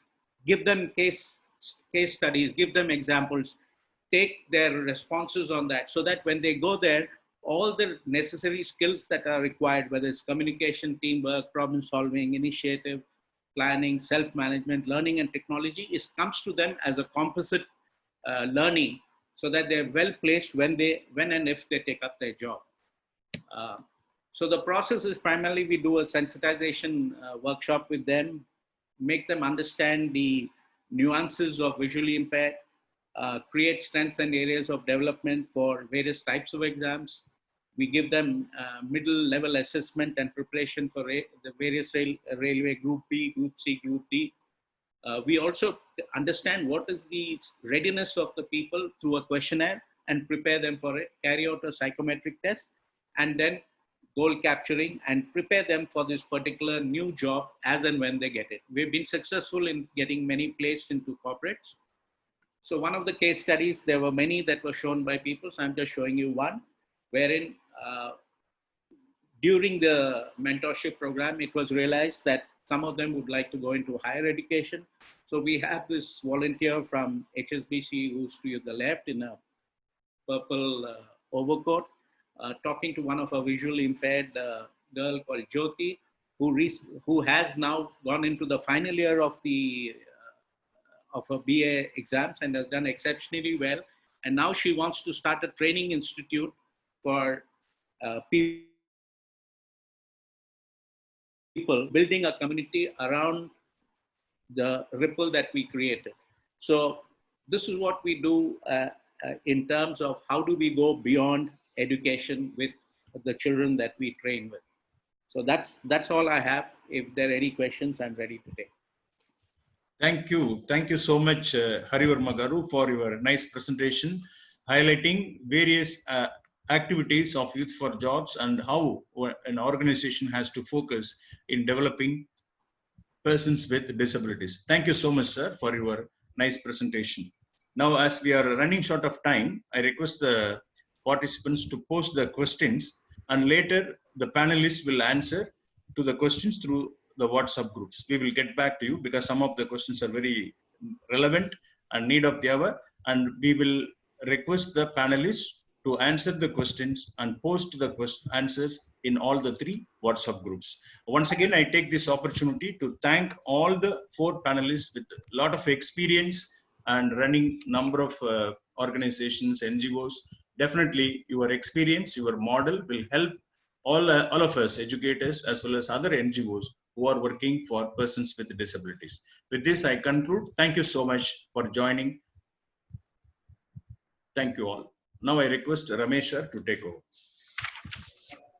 Thank you very much, Sahab Bhaskar sir, and thank you very much for all the 4 panelists who has been leaders in the field and given us a lot of insights in terms of the abilities of people with not only about the visual impairment, but also they have given us a lot of insight in terms of how do we work with them, how do we improve their employability. Thank you very much for all the panelists. So I request Harivarma sir to close the screen share. Thank you very much, Harivarma sir. And so I would like to sum up the past 2 days of activities quickly. That in day 1, we had 3 sessions. The first session was the inauguration session. And in the inauguration that we had Reverend Father Principal Victor Emmanuel was present. And we had Madam Veerash Nayak from Youth for Jobs Foundation. And we have Damayanti Madam, Principal Secretary Government of Andhra Pradesh, who inaugurated the session and talked about the challenges and also the statutory bodies that has been created by the government of by Indian government, and a lot of support system that has also been developed, keeping rights-based access for people with disabilities. And it was a very interesting session, and then followed by another session on disability inclusion in higher education and recommendation by myself, that's Ramesh from Youth for Jobs Foundation. And then again, it was followed by Professor Annavaram sir, who has talked about, he talked about the abilities and disabilities, things to know and things to ignore when it comes to people with disabilities. So those were the first day's session. And then in the second day today, that we had an interesting session. There were 2 panels. The first panel talked about the various employment opportunities that are there for people with disabilities in private sector. We had participations coming from an employer from Vijayawada itself to demonstrate that the organizations, the business establishments that are in Vijayawada, very close to the Andhra Loyola College that is organizing this program, that the jobs are available for people with disabilities. That is to demonstrate that we identified one employer from that region. And then from a manufacturing sector, we had Pricing Star, which are the leaders in terms of mobile manufacturing. So the senior manager was also present here, Mr. Rajagopal. And then from Dow Chemicals, Ankit Mathur and Joy Ghosh from Compass Group, and shared the views and how they are creating an inclusiveness in creating an employment opportunity for people with disabilities. And then this session was a very interesting session. We had Dr. Sarah Varghese and Mr. Nagaraj Shankaran and Mrs. Alamelu was available, and Mr. Harivarma sir from Youth for Jobs Foundation. So they talked about the abilities of people with visual impairment. So thank you very much for that. And with this note, I would like to call upon the professor on English and education. He was the principal of Education College and now the correspondent of Andhra Loyola College, Dr. Sahaya Raj, to share a valedictory speech.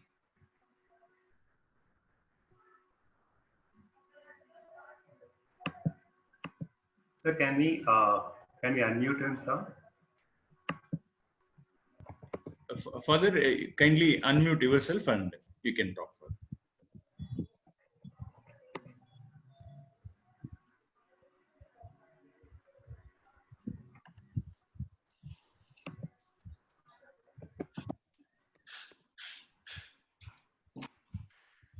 Yeah, I think he's unmuted. Yeah.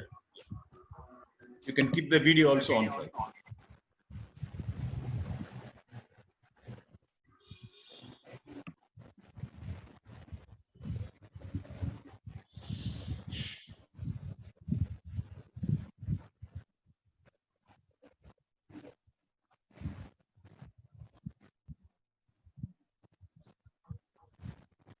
Yes, Father. Welcome, Father.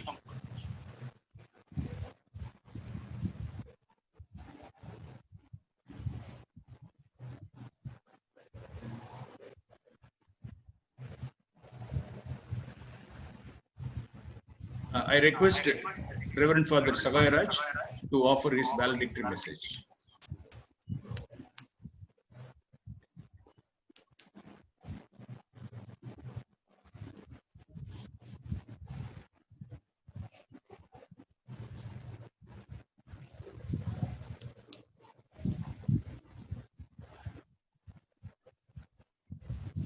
Father, we can see you and you are unmuted and you can speak, Father. Supriya, We hear you, Father. You can speak. ఈ sound రావట్లేదు ఇప్పుడు ఒక phone వచ్చింది వెంటనే Father.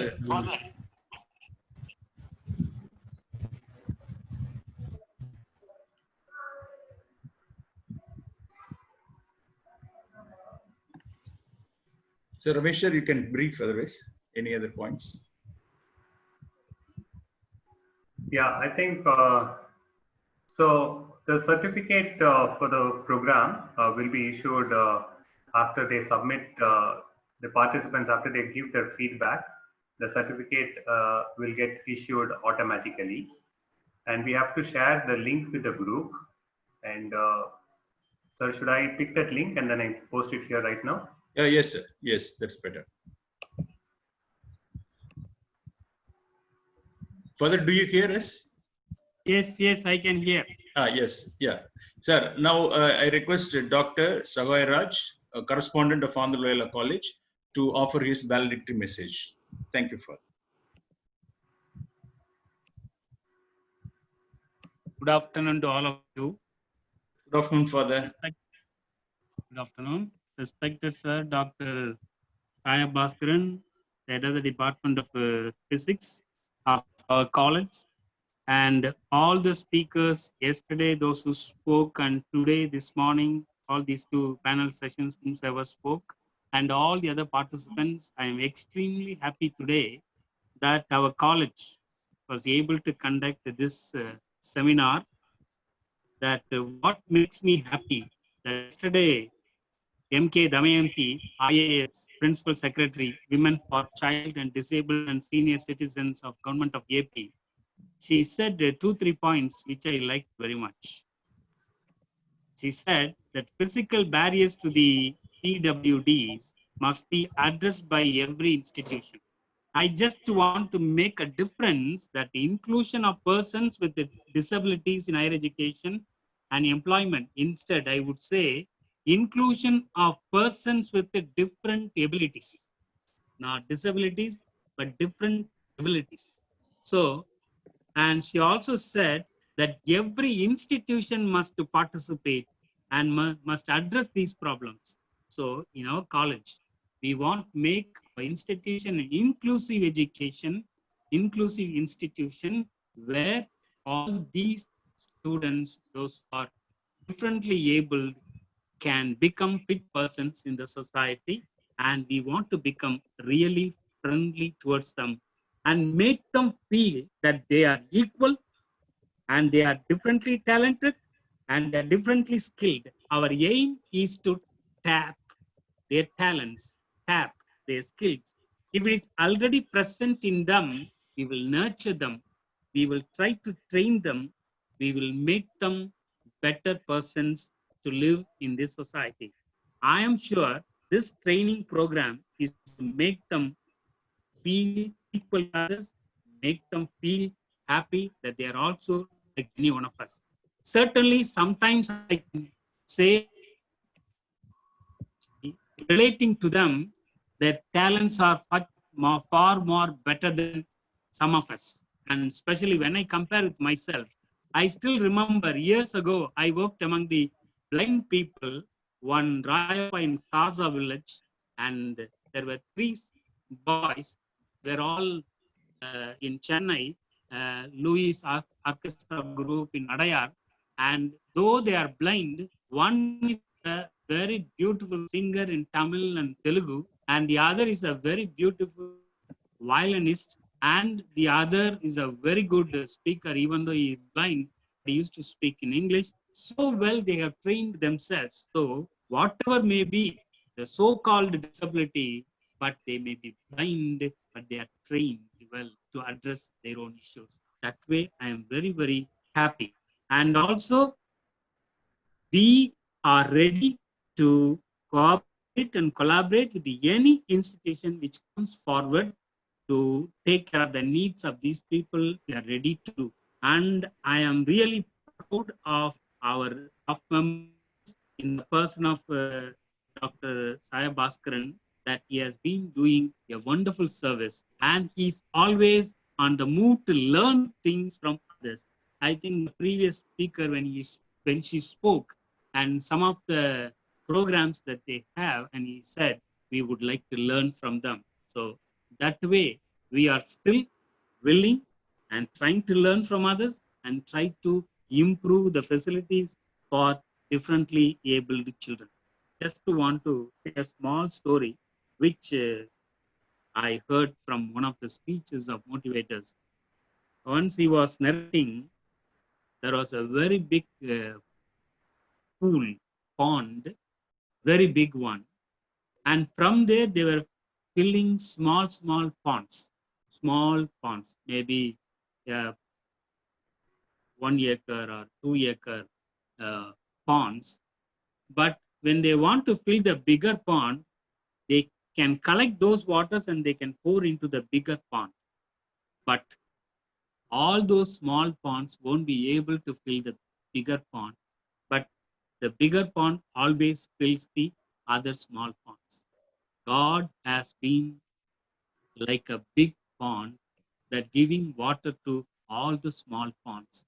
What we, Andhra Loyola College, or any other NGO, or any other institution is trying to do is trying to fill that pond, which is not possible.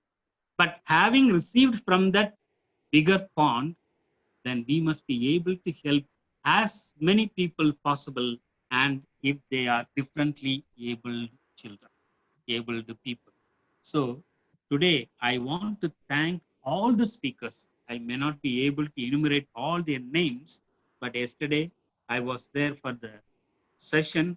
First, that Madam Damayanti IAS Principal Secretary spoke. Later, Professor Annavaram spoke, a man from the University of Hyderabad, and he spoke two things: abilities and disabilities. And he spoke also things to know and things to ignore.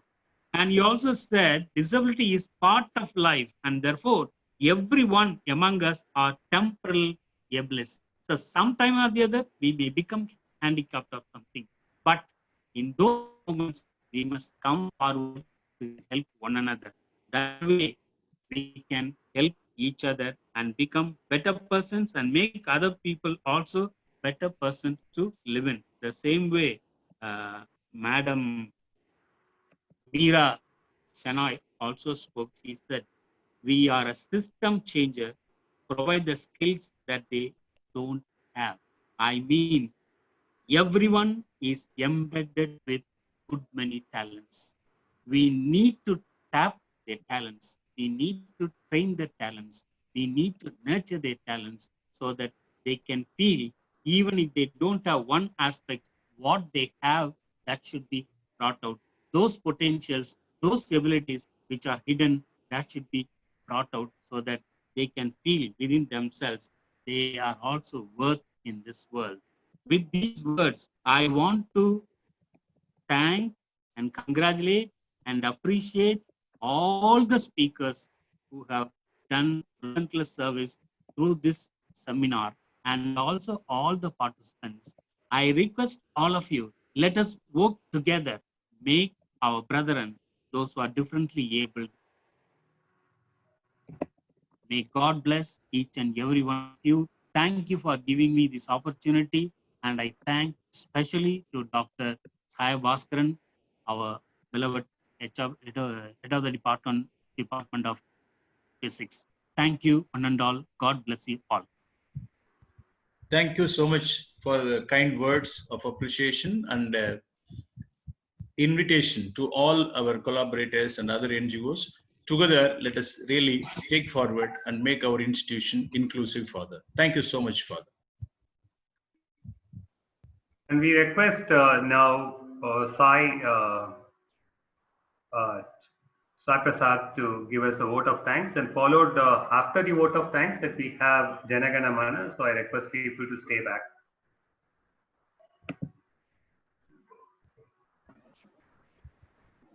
Am I audible, sir? Yeah, yes, sir. Go ahead. So I am Sai Prasad on behalf of Youth for Jobs Foundation. Take the privilege to give the vote of thanks.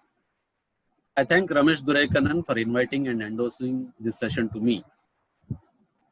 It has been an enriching journey of learning and discussion on this very important topic of inclusion of persons with disability in education and employment. I'm sure that the workshop has benefited us, and we will be inspired to take forward some of the plans to make our campuses inclusive. First of all, I would like to begin by thanking the management of Andhra Loyola College for their support, particularly Reverend Father G.M. Victor Emmanuel, Principal Andhra Loyola College, Reverend Father P. Balashori, S.J. Rector, and Reverend Father Dr. M. Sagai Raj, S.J. Correspondent, Andhra Loyola College, for their unconditional support and for their faith in us. I would like to thank the management of Xavier Board of Higher Education in India for their collaboration in conducting this event.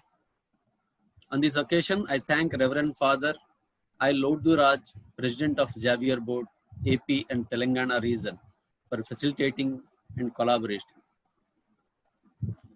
Many thanks to all the administrators of Xavier Board who have collaborated with this initiative. Moving to next, our sincere gratitude to Mrs. K. Damayanti, IAS, Principal Secretary, Government of Andhra Pradesh, for being the chief guest and giving a very inspiring and very informative speech. I must mention our deep sense of appreciation for Professor Annavaram for his excellent presentation and explanation on the topic of abilities and disabilities, things to know and things to ignore. I may like to express our sincere thanks to employer panelist, Mr. Sridhar, Managing Director, Expert Solutions, Vijayawada, Mr. Raj Gopal, Senior Manager, Foxconn, Nellore, Mr. Joy Ghosh, Head of Human Resource, Compass Group, Gurugram, and Mr. Ankit Mathur, HR, Dow Chemicals, Mumbai, for giving an excellent coverage to the topic employability of persons with disabilities in private sector. And I also thank Ms. Sangeeta from Youth for Jobs team for being a moderator for this session. I may like to express our sincere thanks to educators panelists, Dr. Sara Varghese, Country Director and Managing Trustee, CBM India, Mrs. B.R. Alamelu, Assistant Professor, Indraprastha College for Women, Delhi University, Mr. Nataraj Shankaran, Trustee, Help the Blind Foundation, Chennai, and Mr. Hari Verma from Youth for Jobs Foundation, for providing excellent inputs and making fruitful discussion on the topic abilities of people with visual impairment. I'm thankful to Mrs. Meera Shanai, CEO and Director, Founder of Youth for Jobs Foundation, for her presence during inauguration and support. I also thank Mr. Ramesh Duraikanan for the nice presentation on the topic disability inclusion in higher education, implementation and recommendations. And it is important to inform that this program has been the hard work of Professor Sahaya Bhaskaran, Head of Department of Physics, Andhra Loyola College, the convener of this webinar, who has worked behind the scenes at odd hours, really at odd hours, to ensure the success of the program. From planning to execution, Professor Sahaya Bhaskaran has worked hand to make this program a success. We are always thankful to your support and cooperation, sir. I also thank Sister Mercy, Principal Madonna College for the Duff Vijayawada, for her support in starting a on-campus batch with their students in Madonna College campus. And coming to our team, Achna Pinchandran, Youth for Jobs team, thank you for your technical assistance, your patience and labor that has ensured the smooth flow of the program. And I thank Jacinta, Chandrakala, Jakir and Arya Krishna from our team. Your involvement in this program has been inspiring. Thank you for your open-handed support. I also thank our corporate head, Ms. Silky Sahadev and Akshara from Corporate Connect team for their timely support in contacting and finalizing panelists for discussion. Dr. Raju Ballavarapu and Ms. Manasa, thank you for the technical support and providing Zoom platform on time. I thank the media for covering this event and promoting our objectives of the webinar through print media and digital media. The program owes its success to our eminent speakers, panelists, and moderators who gave us important insights and have opened a world of pluralism and justice. Last but not the least, dear participants, your encouraging response and participation has encouraged us tremendously. Really, we got 780 registrations. It's a great achievement. And thank you all the participants who have registered. We do not say goodbye. Instead, let us all stay together to build an inclusive campus, an inclusive society. We wish you the very best in your endeavors on behalf of Andhra Loyola College and Youth for Jobs Foundation. I once again thank you all.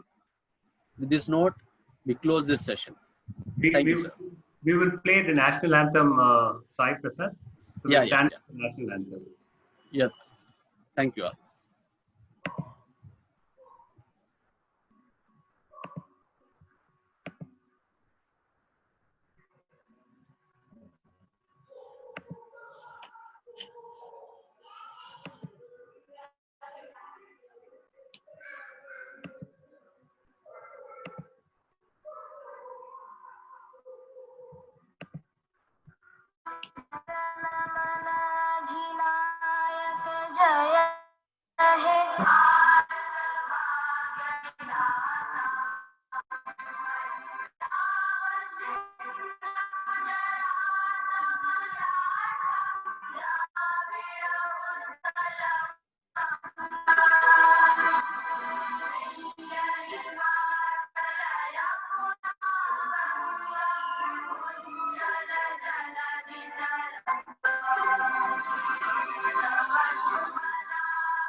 Thank you very much, all of you. Thank you very much. So any questions, sir, we'd like to talk to them about the certificates and all that. I've just shared the link with them. Yes, sir. You can brief them. Yeah, so we have just shared the link, the feedback link with all of you on the chat box. So we request you to fill in the feedback on submission of the feedback. You will get your certificates. That whole process has been automated. So there is no human intervention there. All you need to do is give us the feedback and then a certificate is emailed to you. So you'll have to be you'll have to be doubly sure that you are typing in the correct name, your full name, and other details also. Archana, do you have anything to share here? Okay. Yeah, sir. Maybe we will post the questions to the panelists. Whatever is the response, we will again post in the WhatsApp group. Very good, sir. Very Yes, good. sir. So on my behalf, I also thank the whole Youth for Jobs team, especially Mr. Ramesh Duraikannan sir and also Sai, for collaborating and making this event a memorable one. Thank you so much for all the members of Youth for Jobs team, also for all the participants all over the country. Shall we have one more group photo again today? Exactly, sir. Yeah. So I request all the participants to switch on your video. We may have one more photo. Sir, can you take the screenshot or shall I take? Yeah, you also try. I will also try. Okay, sir.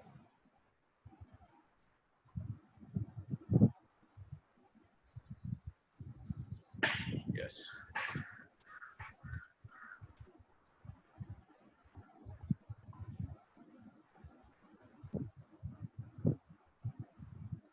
There are 9 screens now. Each one by one we will take slowly. Yes, sir. Thank you, Dr. Dayakar.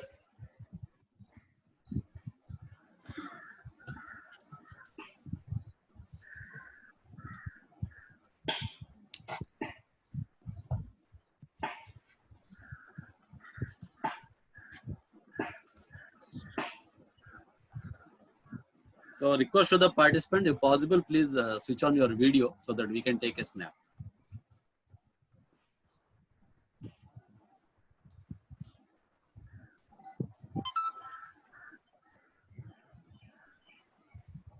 Yes.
Ramesh sir, anything you want to talk? Some of them are saying that they have blocked or something. So I'm just wondering, we have not blocked anybody. No, sir, we have not blocked. We have not blocked anybody. Yeah. They can. So thank you, sir. I think if we can unmute if somebody wants to speak. Oh, that's the problem. No. Unmute, sir. Mute, sir.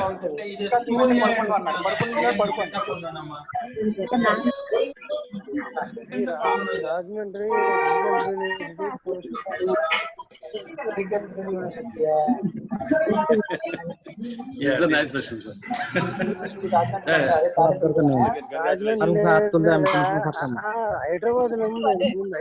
think they don't know that we have unmuted them. Yes.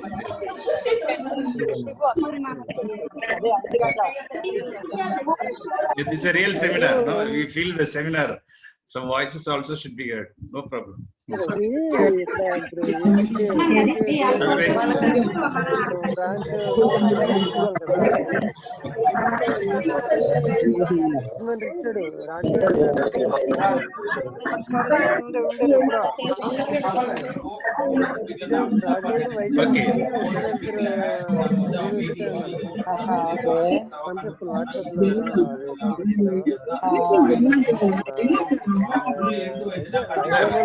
Sir,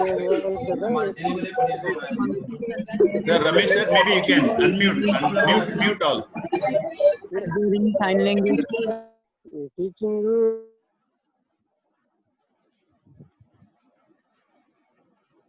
Sir, if still some of them are interested, shall we allow? Madam is there. They can even get direct response. I requested Anil Kumar sir to share his video. So he was. Yeah, no, Madam is there, Alamil Madam. Okay. And I think some of the panelists are also there. Shall we ask them? Let them ask some more questions if they are interested. Sure. Yeah, Madam, Alamil Madam. One student from Delhi, I think he wanted to know whether he can join the online courses offered by you. One Kesriwal, his name was there, I saw. Yeah, they can join us with due information to us. They can write to uoceu@ip.du.ac.in. So that's one thing. And also, till now we have not, until last semester we did not open it to everyone, but we may consider opening it to all the students of Delhi University. Yeah, that's okay. So it is there in your website, I believe, right? The ID is there on our website, uoceu@ip.du.ac.in. So kind of you. Thank you, madam. Yeah. And another participant asked how the computer training is given to visually impaired. So that was a question from one of the participants. Maybe. Am I audible? One second, madam. Yeah. I wonder whether Dr. Sara Varghese is still online. I don't think so. Yeah, sure. Yeah, madam, you can answer. Dr. Alamilu, you can just briefly explain how computer training is given, how visually challenged learn computer. That's the question. Maybe some are not aware.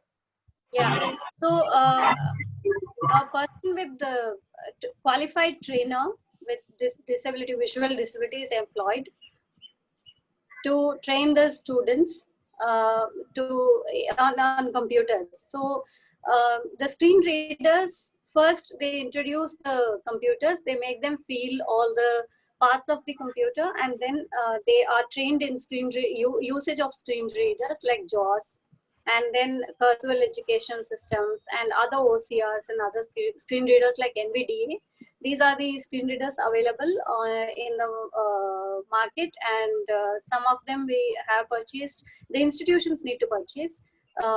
Yeah, this is how the teacher trains them. The qualified trainer trains the students in a classroom. It's like a proper classroom where everybody is given a computer to learn, and the screen readers are installed in all computers. Yeah. Thank you, madam. And one Sai Pavan, who was our student last year, a person with visual impairments. Presently, he is working as a HR. Maybe I invite him to share his feelings. Sai Pavan, you can unmute yourself, Sai.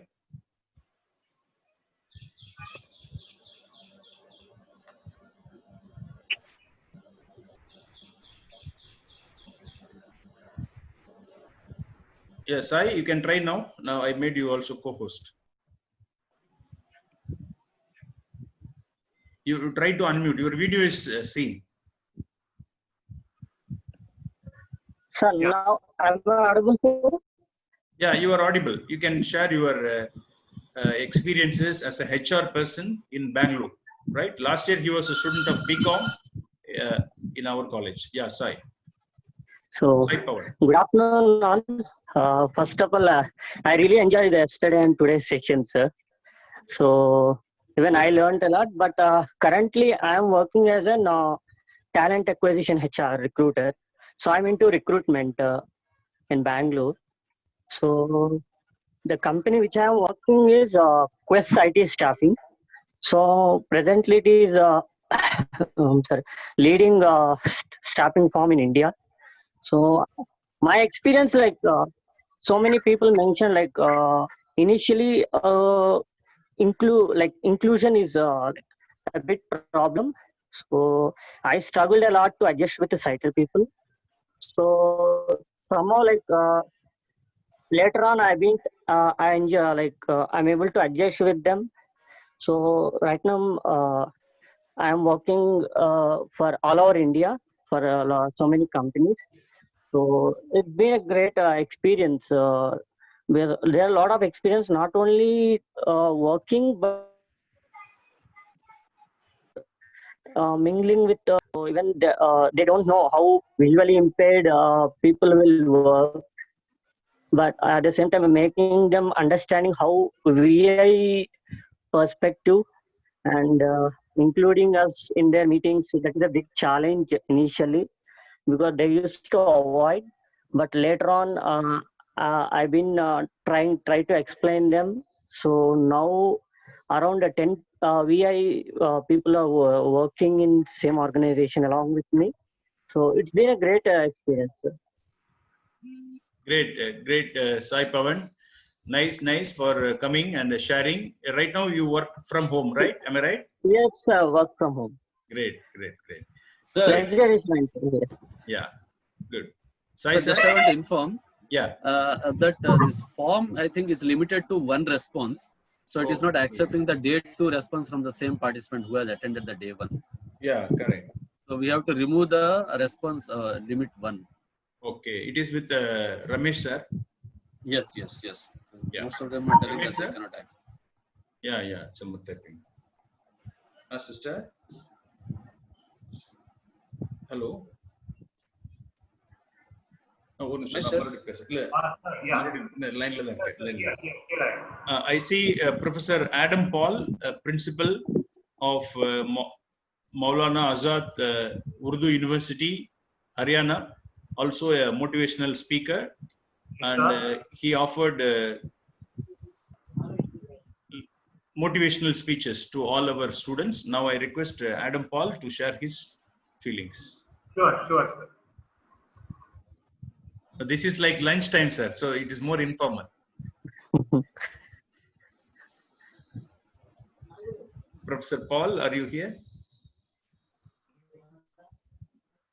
Yeah, I think he's left. Well, I think there were quite a few responses to the whole certification, and certificates are getting issued. Okay. So I think we have already issued about 200 certificates. Sorry, okay. About 120 certificates have gone. Okay.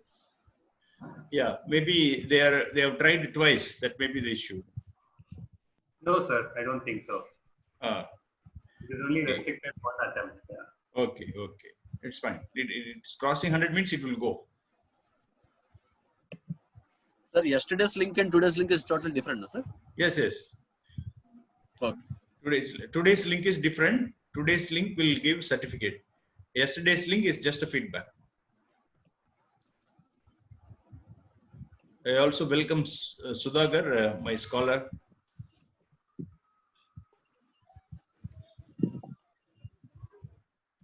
Any of you, if you want to give any feedback, you are most welcome.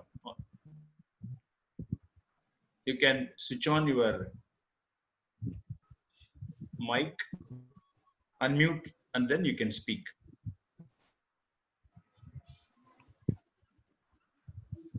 Nice, Pawan. Thanks for joining. Thank you, sir. Thank you. Keep developing, keep studying, keep writing. Sure. Yeah, sure. Yeah, I see your Facebook very often. Thank you, sir. Thank you very much. Nice. Anything else you want to share? No, sir. Okay. Now I request Father Stephen from Jharkhand, principal of Loyola College, Jharkhand. Yeah, Father, I will just 1 second, Father. Yeah, yes, Father. I made you co-host. You can unmute yourself and speak, Father. Father Dr. Stephen, principal, Loyola College, Jharkhand. Hello. Yes, Father. Thanks for joining. Thank you, Dr. Bhaskaran, sir. I am delighted. Yesterday and today I have been attending. It's really very, very informative. I am very proud of saying that I am an ex-alumni. I'm alumni, not ex-alumni, alumni of St. Xavier's Loyola ALC Vijayawada.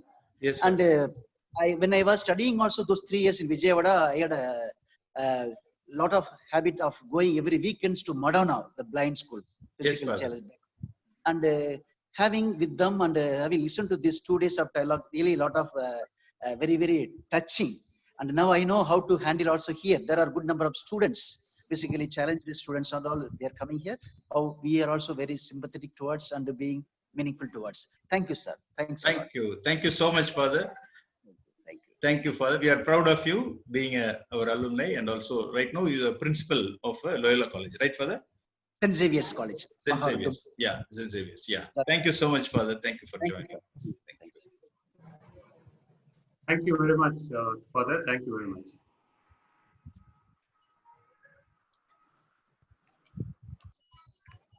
Yeah, if any of you are interested to share, you are welcome. It's open. It's a very informal and open session. Yeah.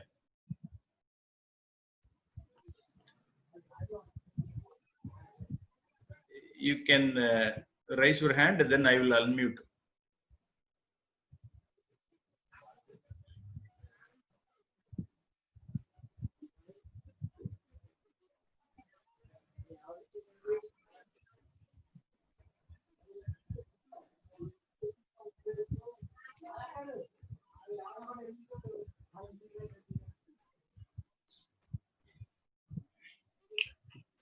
Sir, I think Mr. Sheshagri wants to share something. He has asked, can I, sir?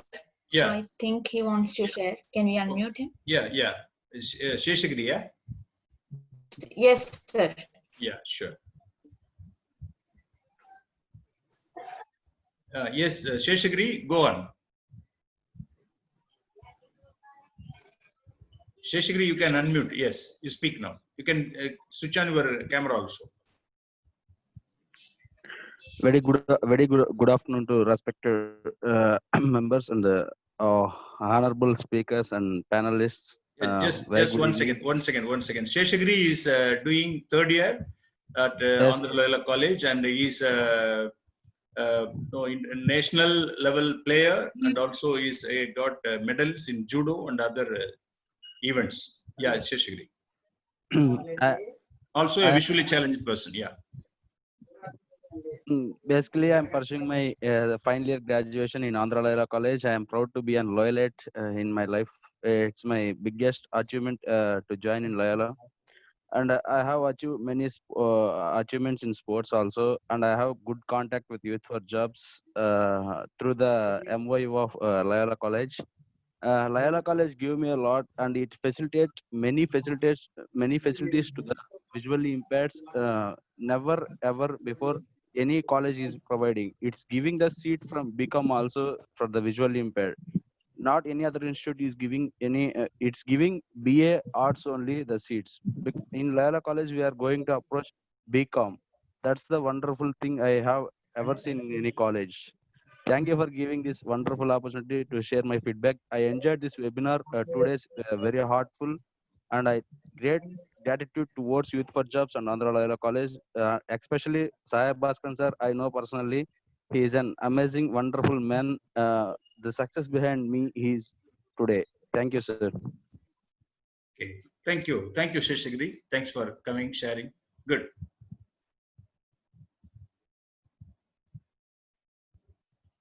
Sai Krishna sir, you want to say something? Sai Krishna. Dr. Cynthia Jude's email ID from Stella Maris College has bounced back. So you may have to share it with us. Cynthia Jude. Okay. No, she wants to speak, sir? No, her email ID is, seems to be wrong. College EDU. Okay. Yeah, sure, sir. Just in case if she contacts you, you can tell her.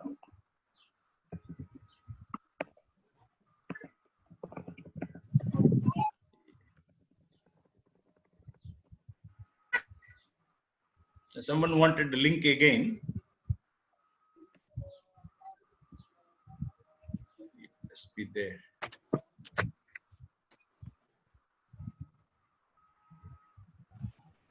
Yeah, I posted the link again. Okay, sir.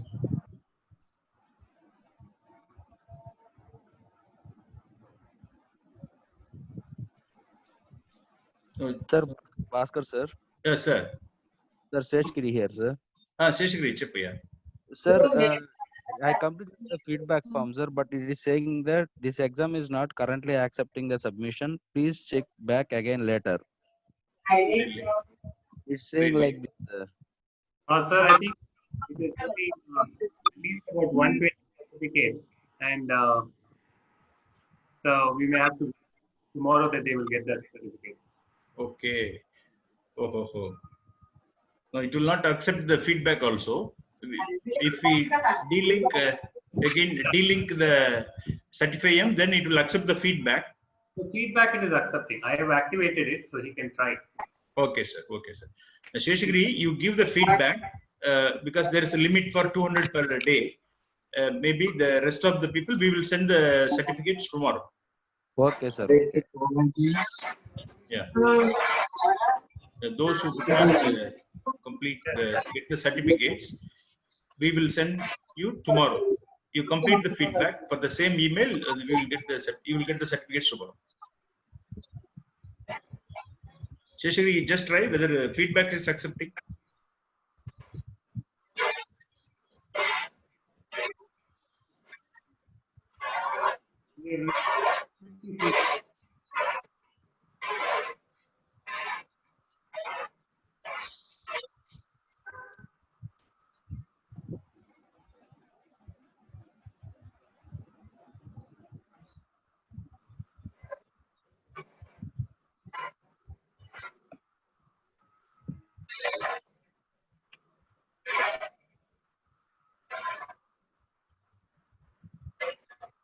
Sheshagiri, feedback, are you able to submit? No, sir, it is not accepting, but I already submitted yesterday also. No, yesterday is different, Sheshagiri. Sir. Today's feedback will give you the certificate. Yes, sir. Still, it is saying that like this only, sir. The exam is not currently accepting the submission because I think so. The 200 members is over, I think. Sir. Yeah. Now it is accepting. Someone is Kasturi. She's typing. Feedback is still not accepting. Yeah. No, yes, it is open. She says, "You try again." Yeah, it is. Number is growing. 260. When I was turned it on, it's 200. Now it is 270. Okay. Certificates also released, sir. Parallelly, certificates. That's not getting released. Okay. Yeah. There may be a 200 limit. Yeah. I will try, sir. I will try. No, you submit the feedback. Only then you will get certificate tomorrow. Okay, sir. No problem. Sir. Thank you, sir. Thank you, Sai, sir. Ramesh, sir. Thank you, sir. Thank you, sir.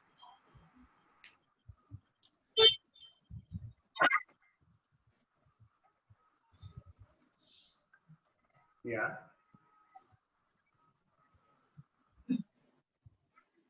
Yeah, it is accepting the responses, but Yeah, not fine. getting certificates. Okay.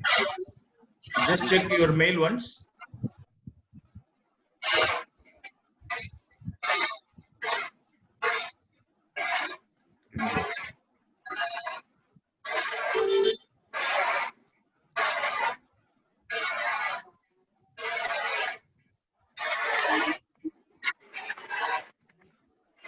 Sound engaged, sir. Yeah, Bhaskar, sir. I think I call at 2 o'clock. So can I leave, sir? Okay, sir. Right. I will record and then I'll keep in YouTube. Yes, sir. Thank you very much, sir. Yeah. So kind of you, sir. Thank you for all. Once again, thank you so much. So kind of you. I will manage. Someone wants to unmute. Kasturi Vesala. I will try. 1 second.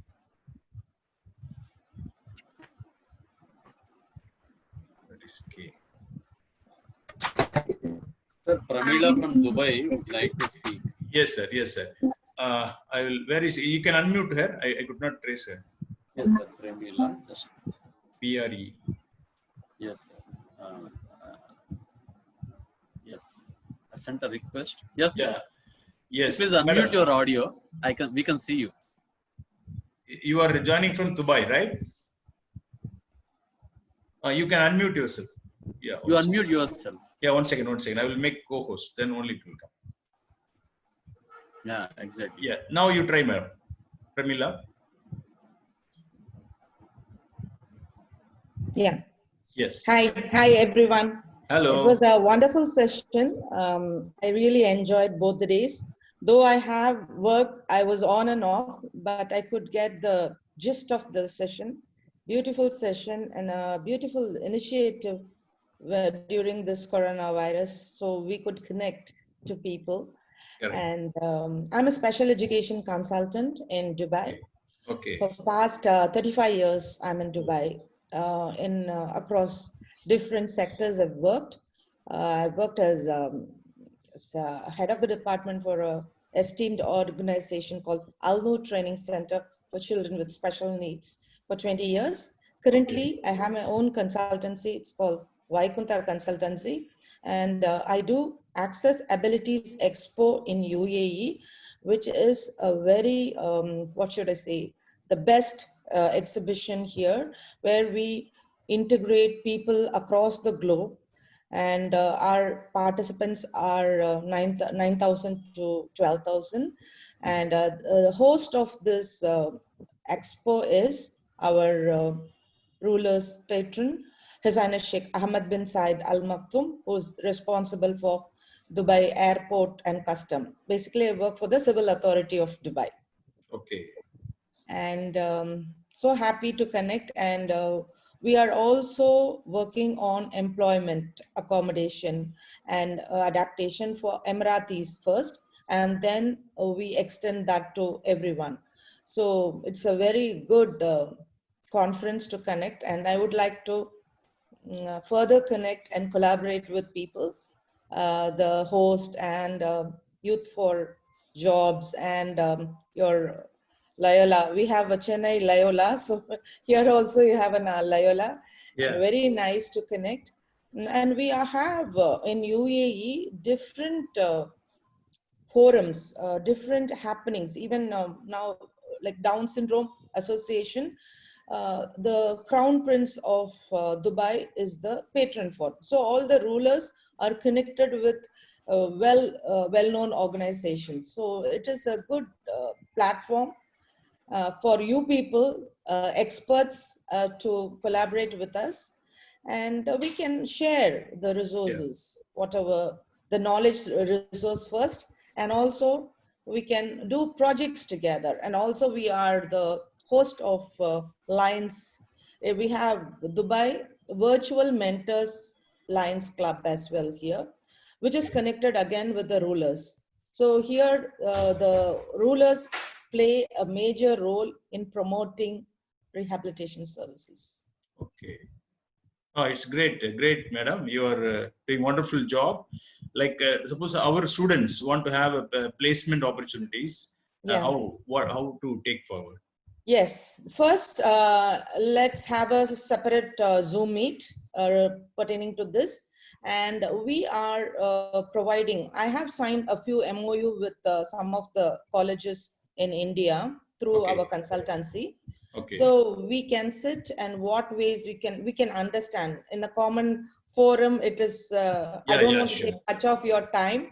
No issue. In a we can connect and then we can speak what areas you need, and then here there are a lot of opportunities how we can collaborate. And I have brought about 15 students from India, and they are working as head of the departments in various organizations. Great. Visual impairment is a very good requirement here. It's not happening much, the services. So I have seen a lot of people here, who the leaders, the host, co-host, catering to this platform. So I would love to connect especially and understand each other's services and how we can co-create various projects and also help the community. Okay, so great. It's nice that you offered. This is a very, really good opportunity. We will communicate with each other. I will send a mail, madam. Your address, I saw that 00. Yes, I have sent. That's why to a couple of your hosts, because I was about to go. Then I said, let me, in case if I'm unable to connect, I will send the details to you. That's why I've sent to a couple of your hosts about my email ID and the phone number. WhatsApp, I'm available in WhatsApp. Here, WhatsApp calls doesn't work. Either through bottom or toe talk, you can connect if you want to speak to me personally.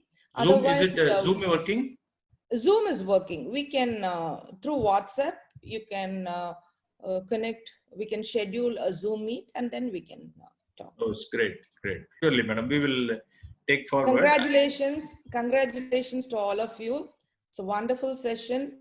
Keep doing, and I would like to the entire team to participate in UAE for a similar. I can organize any webinar here connected with our organizers, and definitely we can. It's the right time to connect because most of the people have left. Then the only key people are here. That's why I thought, okay, let me open and talk. Yeah, sure, madam. Sure. I just shared my email. Okay. And maybe Sai, you can also share your email. You can just write, just send your just hello message. I have sent. It's SPED Premi, Special Educator Premi 90@gmail.com. Okay. Yes. You want me to write again now? I have sent you. Yeah, you type, madam, in the chat. Please type. In the chat, I'll type. Yes.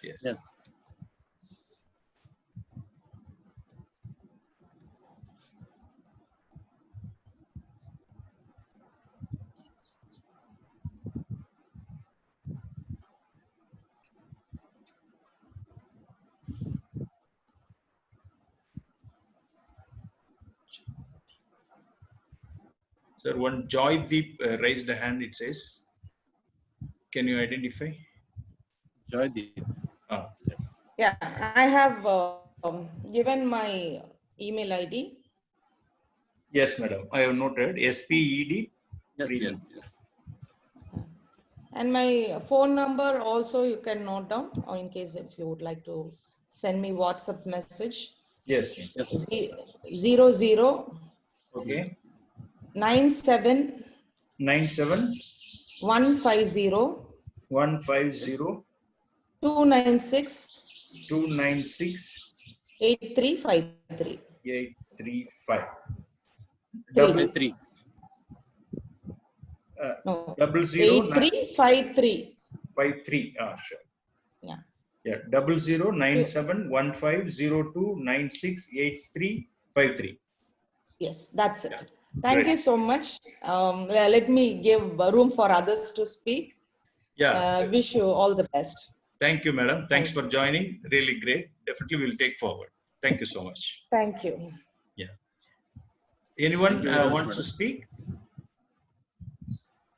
Sir, there is no Joy in the list. Okay. Maybe she might have left. Yes. Yeah, if any of you are interested to share you can raise your hand or you can text a message.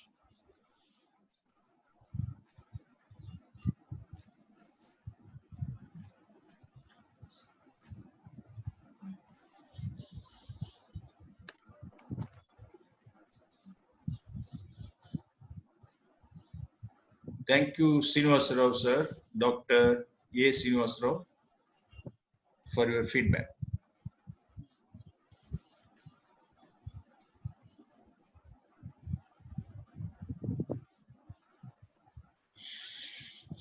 The Srinivas Reddy sir also, yesterday also he was very active. Yes. All the compliments. Correct. And yesterday I saw one Johnson. I don't know, today he could not join, I think. Yeah, Johnson. Yes. He's from VAT. Yes, sir. He provided about his services also. Yes.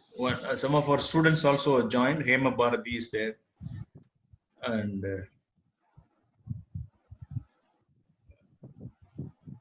Pranjit Bora, he says, I have not received any certificates, sir.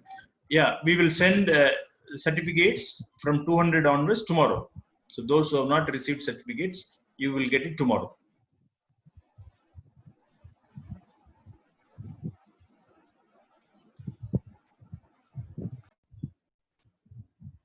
Yeah, many are typing, we have not received certificates. Yeah, there is a limit by Google form to give only for 200 per day. So after 200, those who have submitted feedback, we will release the certificates tomorrow.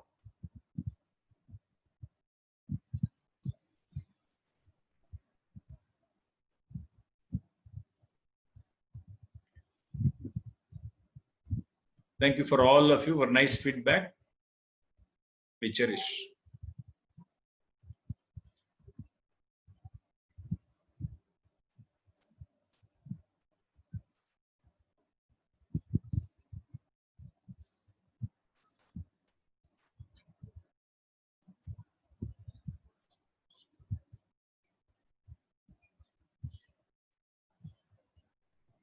Sir, Sai sir, do you have the questions separately? Any chance?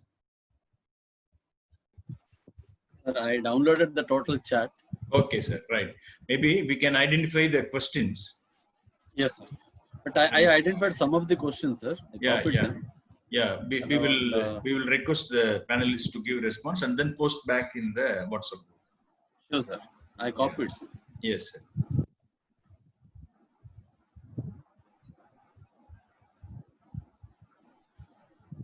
Yeah, many are saying feedback is not accepting. Yes, it's true. Now feedback will accept, but the certificates will come tomorrow. Thank you very much, Organdi Padmaja. Ma'am, I attended our 3-day session also. Okay. Yeah.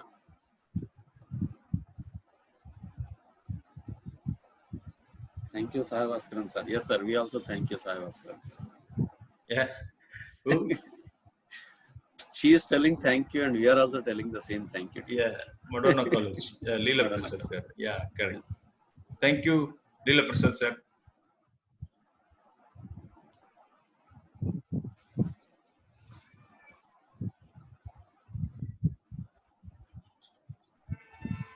Very happy to be a participant in this session, sir. Hema Bharati. Thank you very much, ma'am. Yeah, Hema Bharati is our student, present student. Yeah.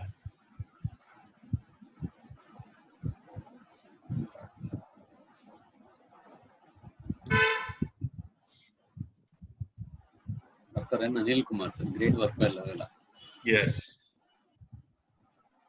Asha Mistry, thank you so much. Thank you very much, ma'am.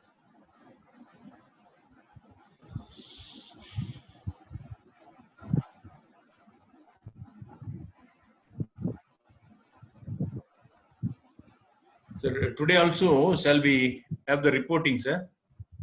Yes, sir. And yesterday it was nice, very well documented. And shall we keep that in the WhatsApp groups also? Some points may be useful. Those who cannot see the video. Yesterday's report we can put now immediately. Yes, sir. Arya?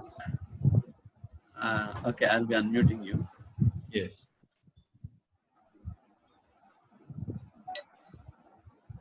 No, yesterday report was very nice. I shared with our principal correspondent. They said very nice. And also others also appreciated. Those who could not had some connectivity problem, they could see now. Yes, sir. Yes.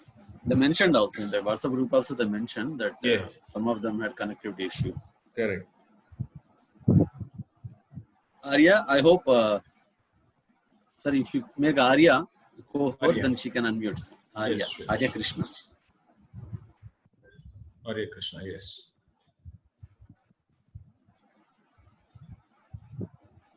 Yeah, Arya, please unmute and tell, have you noted down?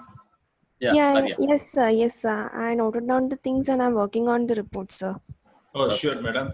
So very nice report. Excellent. Yesterday, I shared with our principal correspondent. They all appreciated you. Thank you, sir. Thank you, sir. Thank you. I think today's correspondence, sir, what is covered is your report. Yeah, correct. Some points is taken from that. Thank you, Arya. Yes, sir. It was nice report. Very professional. Great. Shall we keep that today in the WhatsApp group? Yes, sir. You have that? Yes, or shall I? Yes, sir. I have that, sir. I have that. Yeah, you can keep in the day one transcript like that, or report on day one.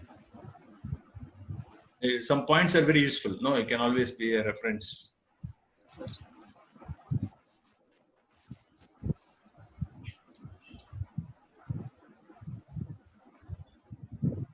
And today, newspaper, I'm not very sure. I don't know. I could not see it today. Exactly. My next question is that whether you have seen the newspapers. Vijayawada East edition only it will come. In case you happen to see, you share it with us. Then I have to download the digital copies. Okay.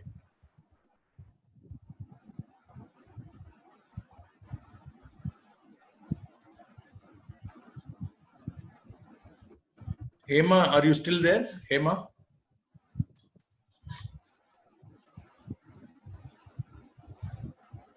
No.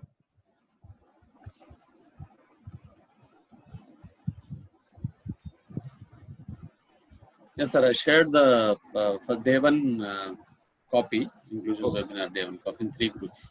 Oh, great. Thank you, sir. Good.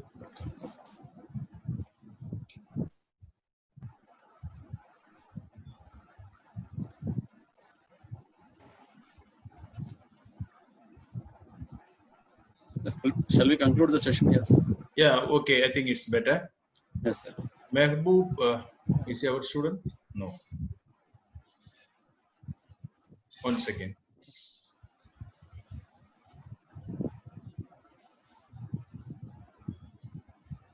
Previous frame is called. Yeah, that is good to understand. What is that? I too don't. Ritika Sri, can you read what you want to know? Ravi Kumar Kodali, excellent session and very informative. Thank you, sir. I received certificate. Oh, great. Thank you very much, sir. Now, is it coming again or? Maybe he's in within the 200 list. Okay. Yes. Certificate. If it is Google Suite, I think it should accept up to 1500, sir. We use the Google Suite only, sir. Yeah. Ramesh sir, I think use Google Suite. Yeah, correct. I don't know. There should be some reason. Setting. Maybe in the settings.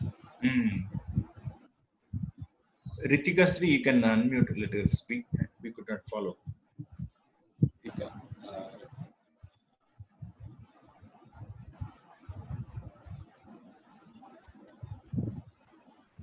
Ritika Sri, you can unmute yourself and speak.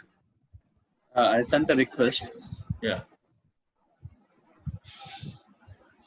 Ma'am, you please accept the request and you can speak.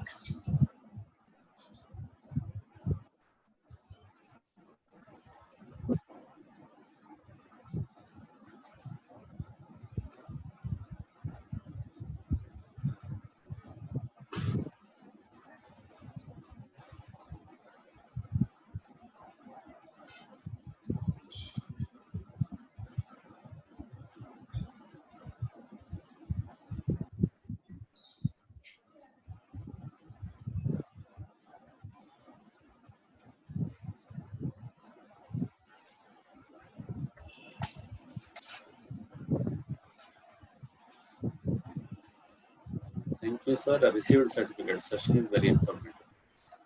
Rupali Atul Jadhav. Thank you, Rupali, madam.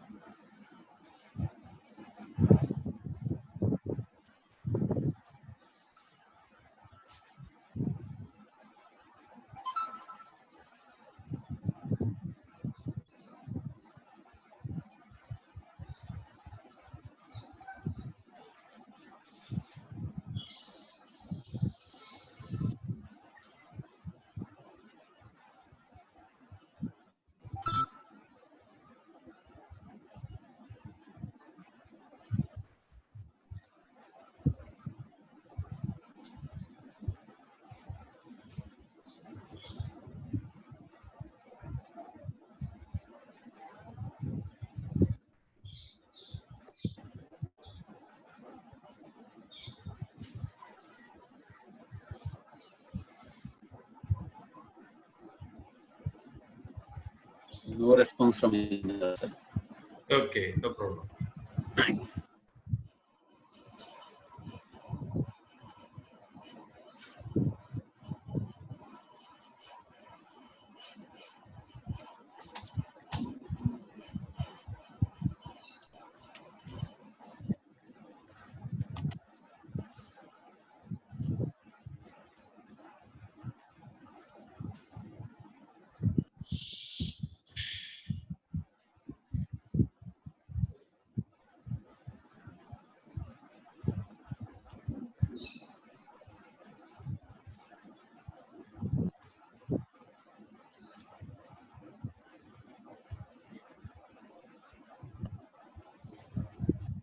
Ritika Sri madam, you are unmuted.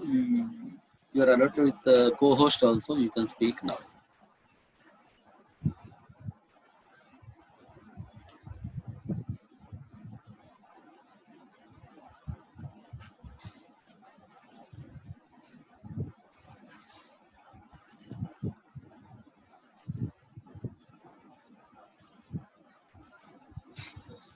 Rajesh Kumar Aryaji, we noted down your question.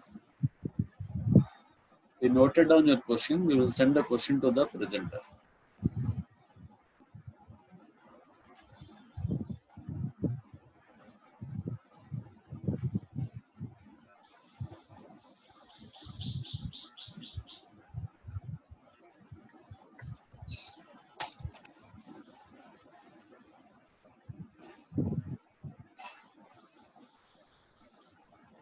Ritika ji, would you like to speak?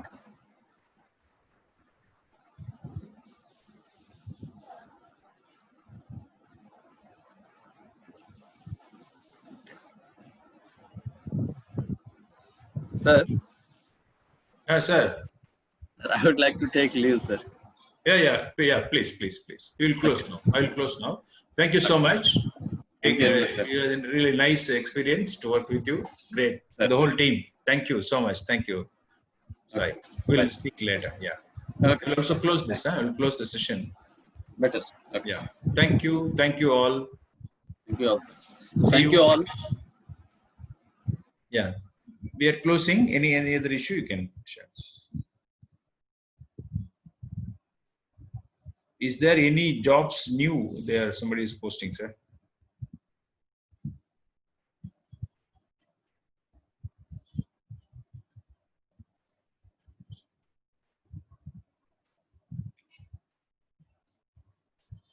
Yeah, CBM India is providing online courses, which is also available on WhatsApp. Please provide the information. Sure, Rajneesh Kumar Arya.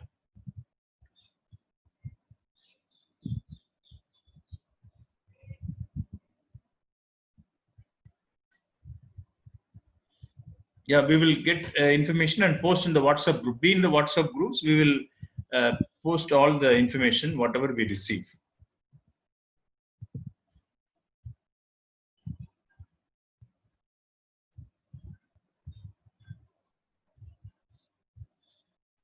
Siddhartha Sambat, where are you? From which place you are? Sambat. If you are in Chennai, you can contact Help the Blind Foundation. They offer training now, right now. Anil Kumar, you submit the feedback.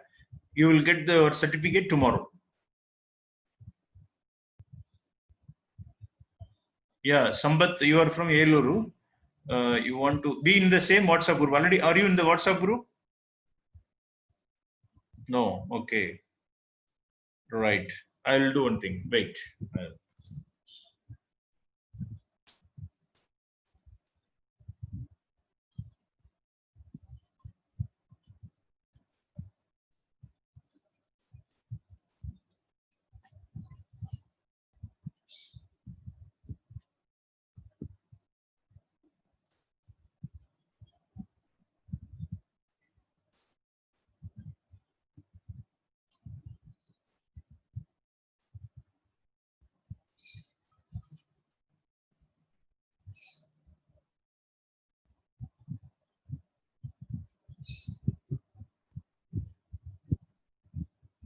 Sambat, provide link to.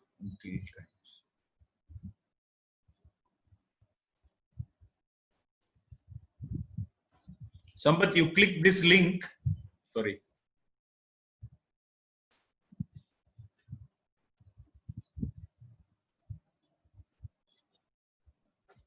Sambat, you click this link I have shared in the chat box.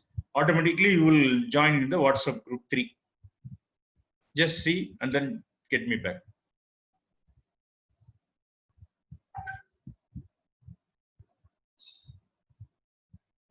Sampath అది click చేస్తే automatic గా WhatsApp group వెళ్ళిపోతుంది. Sampath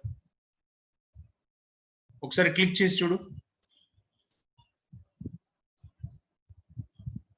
chat box ఇప్పుడు నీ కొట్టేదానికి పైన ఉంది చూడు.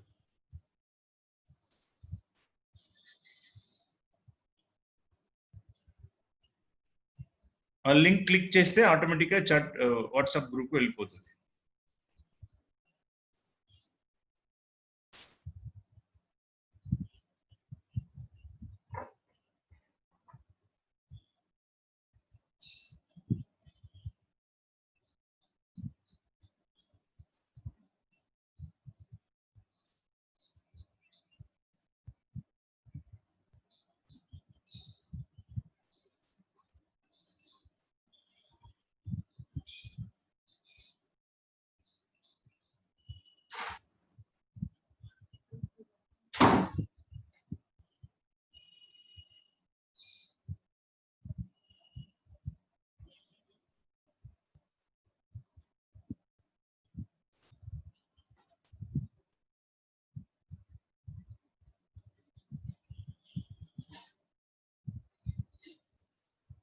దీని మీద క్లిక్ చేయి సంపత్.